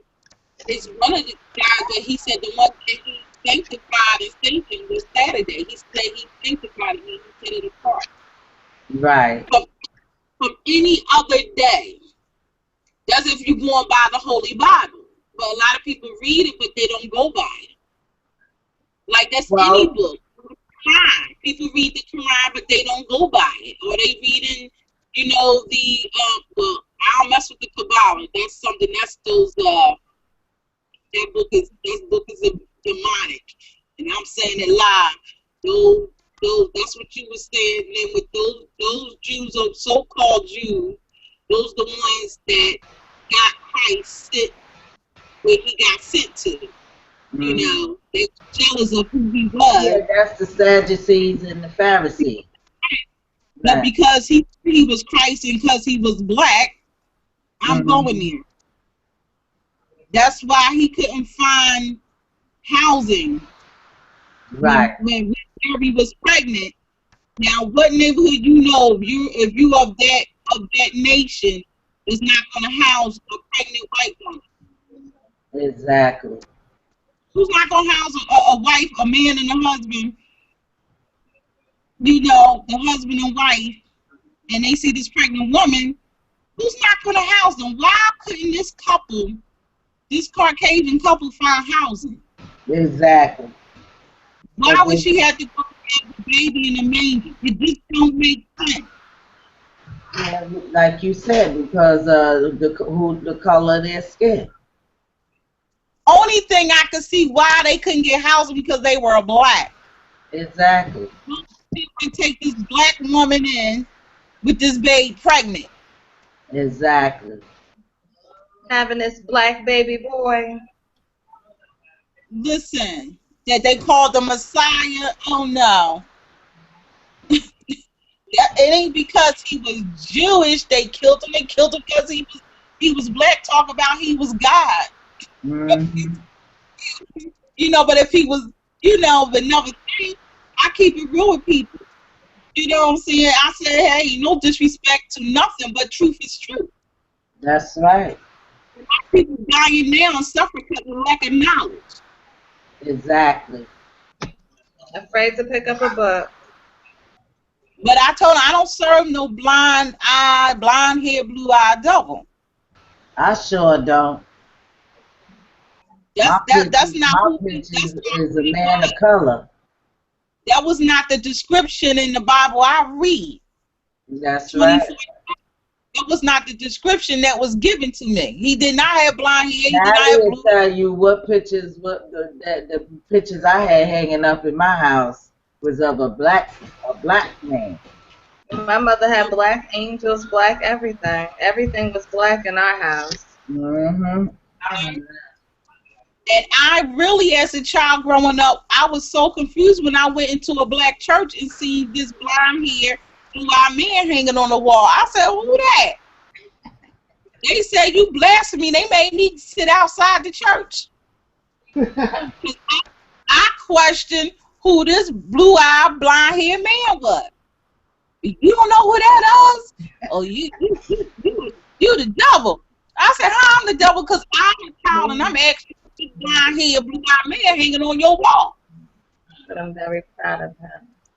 I don't remember. See, I was in the Pentecostal church, and they didn't have no pictures on their wall. They just, you know, they might have had a cross, some of them, but they had no pictures at all. None of that stained glass window. One church did. One church had stained glass windows, but they never had pictures of how Jesus was supposed to look. I was used to going into, you know, Unitarian church or white church or something, or, you know, another different church. But going into a predominantly African culture congregation, this was brainwashed. I was totally shocked. I was bewildered. I was just, you know, I thought I was being punked. I would have been too, because the description is definitely not that what they showing what you saw when you went in there. Cause the man that we know got hair like wool and skin like color like brass, and that straight hair, blonde eyed, bearded person didn't fit the description. So that was false to begin with. Linda. I told the pastor of the church, I said, well, this is what you told us to study. This is not the description that I'm reading. I mean, somebody help me. Right. Why you got this strange man hanging on your wall? Y'all talk about y'all worshiping him. I'm not worshiping no man, no strange man. I know that's right. Linda, They true told me story. I was heathen, and I need to go. I need to be dipped from what I said. Oh, I already been baptized, but I think y'all need to be baptized. Mm-hmm. A true story, Linda. It was a I'm pastor in the church. I got put out of many places. I had to tell them I got put out of better places. Listen, I challenge things myself, They Linda. had plenty of So, trouble. and I was told, come up front, let me pray for you, and all this kind of stuff because I want to know what's up here. Now the Right. devil's supposed to be in me because I want to know what's up. You want to know This too much. this ain't right here. Explain this to me, kind of thing. Yeah, you So just asking. I got, huh? It was like taboo to ask a question in church. Like you could not ask a question You're about. supposed to be gullible, and that's it. That's it. And they didn't have no answers. They just told me, well, it is what it says. They couldn't explain it themselves because the way they was taught was just believe it.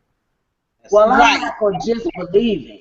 You got to show me why I got to believe it.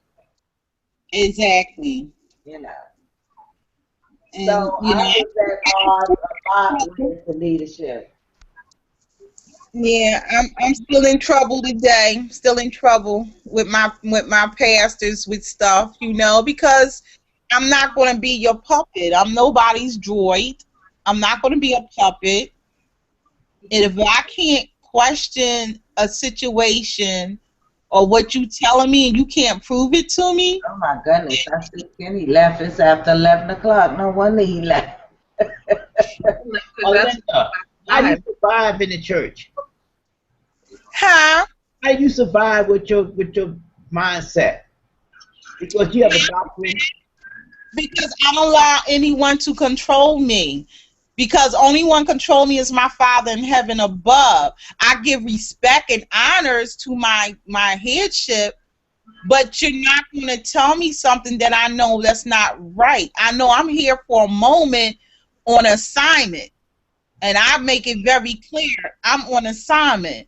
And when my assignment is over, it's over. But you will not plant no demonic seeds in my brain because my Father and my angels above is not going to allow that to happen because he told me no weapon formed against me shall prosper. You're going to form them, but that don't mean it's going to prosper. But that's why he said you got to study to show thyself approved. Keyword, thyself. You got to study to show thyself approved. I can't just listen to what you're saying and not go home and study it. See, I'm the type that when my pastor, whoever is preaching, give a word, I'm going home to study that to see is it so. I'm not one to listen, just write notes. No, I go home and study those notes. Mm-hmm. My statement, I'm not one to just get up there and just be, no, I go and study it. Then I come back and say, listen, this is what I found. You said this, but this is what I found. And they ordained you with that thought? They allow you to have that mindset, or they ordain you as a pastor with that thought? No, I'm an ordained minister. They can't. What they gonna do? You can't control my thoughts or my speech. That's only for God. But like I said, I do everything decency and order. I do it with respect. I'm not gonna call you out in front of the congregation. I'm gonna talk to you on a sidebar. Okay, got you. Okay. I'm gonna talk to you on a sidebar, on the sideline. I'm gonna say, listen, you understand this is what you taught, or you was teaching. This is what I found. You let me know what you think about this. Now, either sometimes it's received and sometimes it's not. But I'm letting them know I'm not receiving that. It's not that I'm trying. But guess what? When I leave, and I go to ashes, dust to dust. I'm responsible for my own soul. Can't nobody put me in heaven or take me out of hell or put me in there. I'm responsible for my own soul.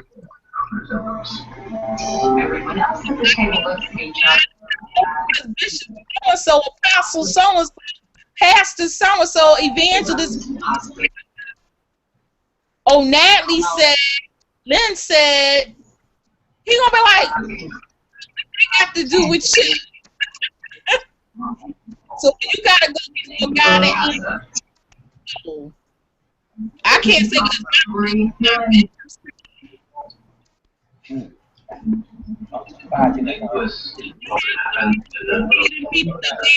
Teach the gospel. You're breaking up some, Cousin Linda. I can hear you. Yeah, I can hear you. Yeah, it's just like you're responsible for your own soul. Like I said, ain't nobody have a hell to put me in and a heaven to take me out of. We're responsible for ourselves. So if you sitting somewhere for 50 years and you miserable and you still ain't go nowhere, then hey, you need to get up and go. You need to pray to God and ask him where to lead you. But he's not gonna take you out of where you are before he has somewhere else where he wants you to be. If he wants you to be anywhere, he might be calling you, you know, just to evangelize, like Christ did. Christ didn't stay in no one building. He traveled. He went and ministered amongst the people to save souls. He wasn't sitting in no one building like, hallelujah, praise God. I'm not saying something wrong with it, but that wasn't his mission. His mission was to go and save the souls. Not sit Sunday after Sunday, Saturday after Saturday, looking cute with your big fancy hats and your dress wear, trying to have a fashion show when you got somebody hungry and you walk right past them, but oh, praise God. Or you jump in your BMW or whatever, see her kids waiting on, and you going their way and you go right past her. Oh, how you doing? Beep, beep, God bless you. Oh, but you love the Lord. You sitting up there in a 5-bedroom house, somebody needs to stay. Oh, hallelujah, God is so good, but you don't offer nobody nowhere to stay. That's not Christ-like. That's not being a child of God. Play games with them doubles, right? You know, they be talking about Caucasian. No, we got some black doubles. I don't play with none of them. And I let them know where I come from, and I come from very strong. I don't do fake. If you say you God, you love the Lord. If you Muslim, you Muslim. You Christian, you Jew. Whatever you are, do you. Just don't do fake. Don't be sitting up there, you shouting, murder done came down, all that shouting, hallelujah, glory to God. Then you get home, you don't even know your neighbors. You don't even speak to your neighbors. But you know God. So, position and everything. They don't even. I am an ordained minister. People, I'm a person. I'm me first. I'm in the first. I'm me first. I'm a woman. I'm a woman of God. I enjoy life. I cut her up, but I'm go out to clubs or bars and not like that. But when I'm around my family, I enjoy myself. I dance. I cut up. I have a good time. There's nothing wrong with enjoying your life. You got these so-called holy rollers. You so holy, you know earthly good. Oh, that's right. Your head's so far up in the air, you can't even see the ground. In your daughter's brain. You can't see.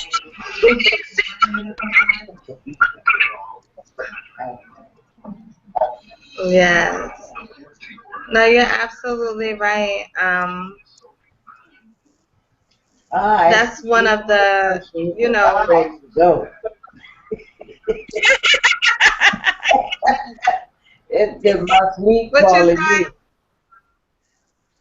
He says you say you're hungry?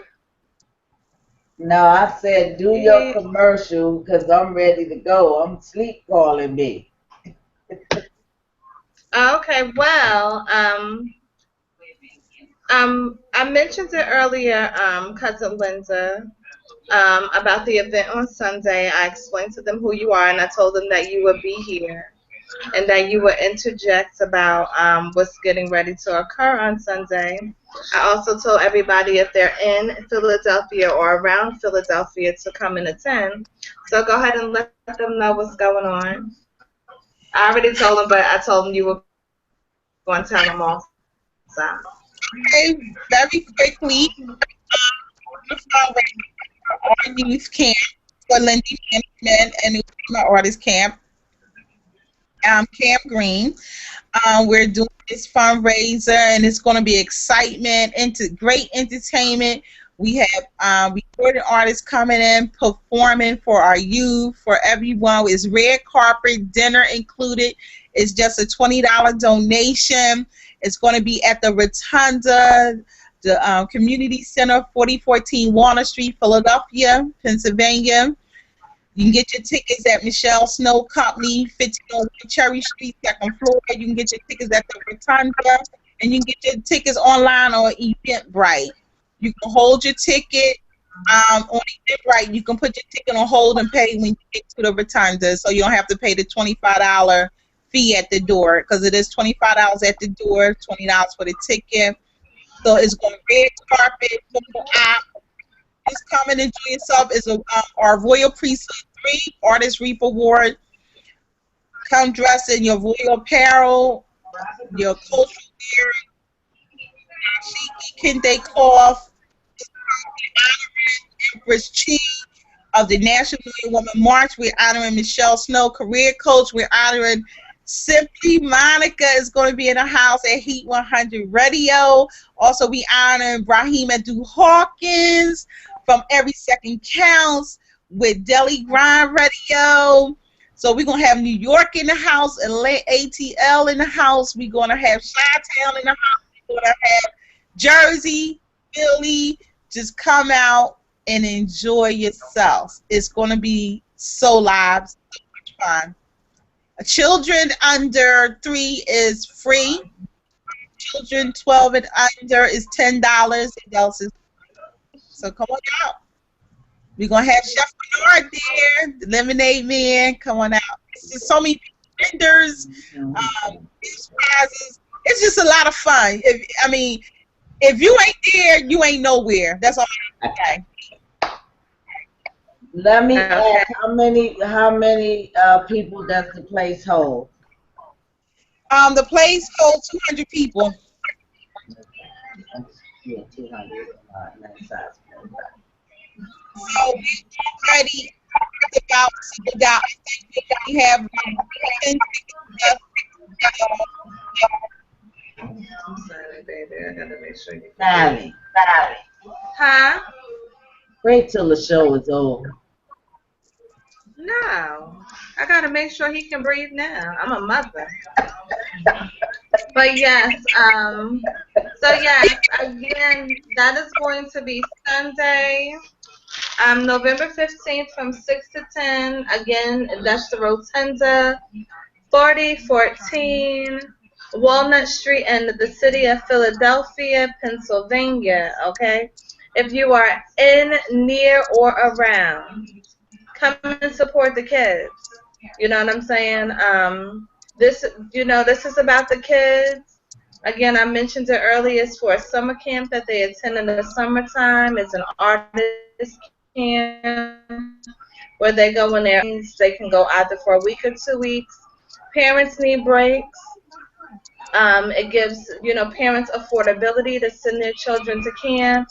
And we need to come together as a community. Remember, we're working on restoration of the communities through Why Fathers Matter. So we need to come together as a community and support these kids. Y'all ain't doing nothing anyway. Y'all know y'all not doing nothing on Sunday. And if you're doing something on Sunday, switch it and come to the event. Because the event is more important than what you have planned. You can go gamble next weekend. Okay, just come and support the event. It's gonna be lit. It's gonna be really, really nice. A lot of positive energy. Good food, great entertainment. Who wouldn't want to spend their Sunday night like that? You know, come through and have fun. $20. It starts at 6 p.m. and it ends at 10 p.m. Okay, so come through and support Lindsay Management and Booking Company. You know what I'm saying? The event that they're holding for the kids. Come get your red carpet photo taken. You know what I'm saying? Get your glad rags out the closet and come represent who you are. Okay? So I look forward to seeing everyone there. Okay? I will be there. So I look forward to seeing every one of you there. Remember, it's my birthday, so come celebrate with me for my birthday. You know,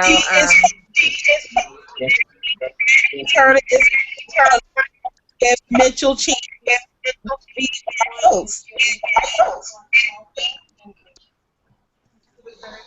Yes, it's also an event where I'll be hosting. So come and chill with me for my birthday. Come and support the kids. Let's have fun and let's make it do what it do. You know what I'm saying? It's going to be a lot of fun. Like my cousin Linda said, if you're not there, you ain't nowhere on Sunday. So if you don't want to be nowhere, don't come. Simple as that. But yes, I would like to thank everyone that joined the show tonight. I would like to thank all of the listeners. I would like to thank everyone that listens on the radio. I would like to thank everyone that's going to listen outside of being live on the show. I just want to thank everyone that's supporting Why Fathers Matter and all of that good stuff. I missed you guys, not seeing you guys for a whole entire week. I will be back on Tuesday for the radio show. It's supposed to be at 12 o'clock, so I'm going to say I'll be there at 12. If not, you know I'm going to have it. And we will be back again next Thursday. Enjoy, you know, the rest of your evening. Well, it's almost tomorrow. So have a great tomorrow. All of that good stuff. I'm going to say Shanti, Namaste, Alafia, all of that good stuff. Peace and love to all of you guys. I will see you again or hear from you, one of the two, next week. Tuesday, Thursday, whatever. Peace. Okay.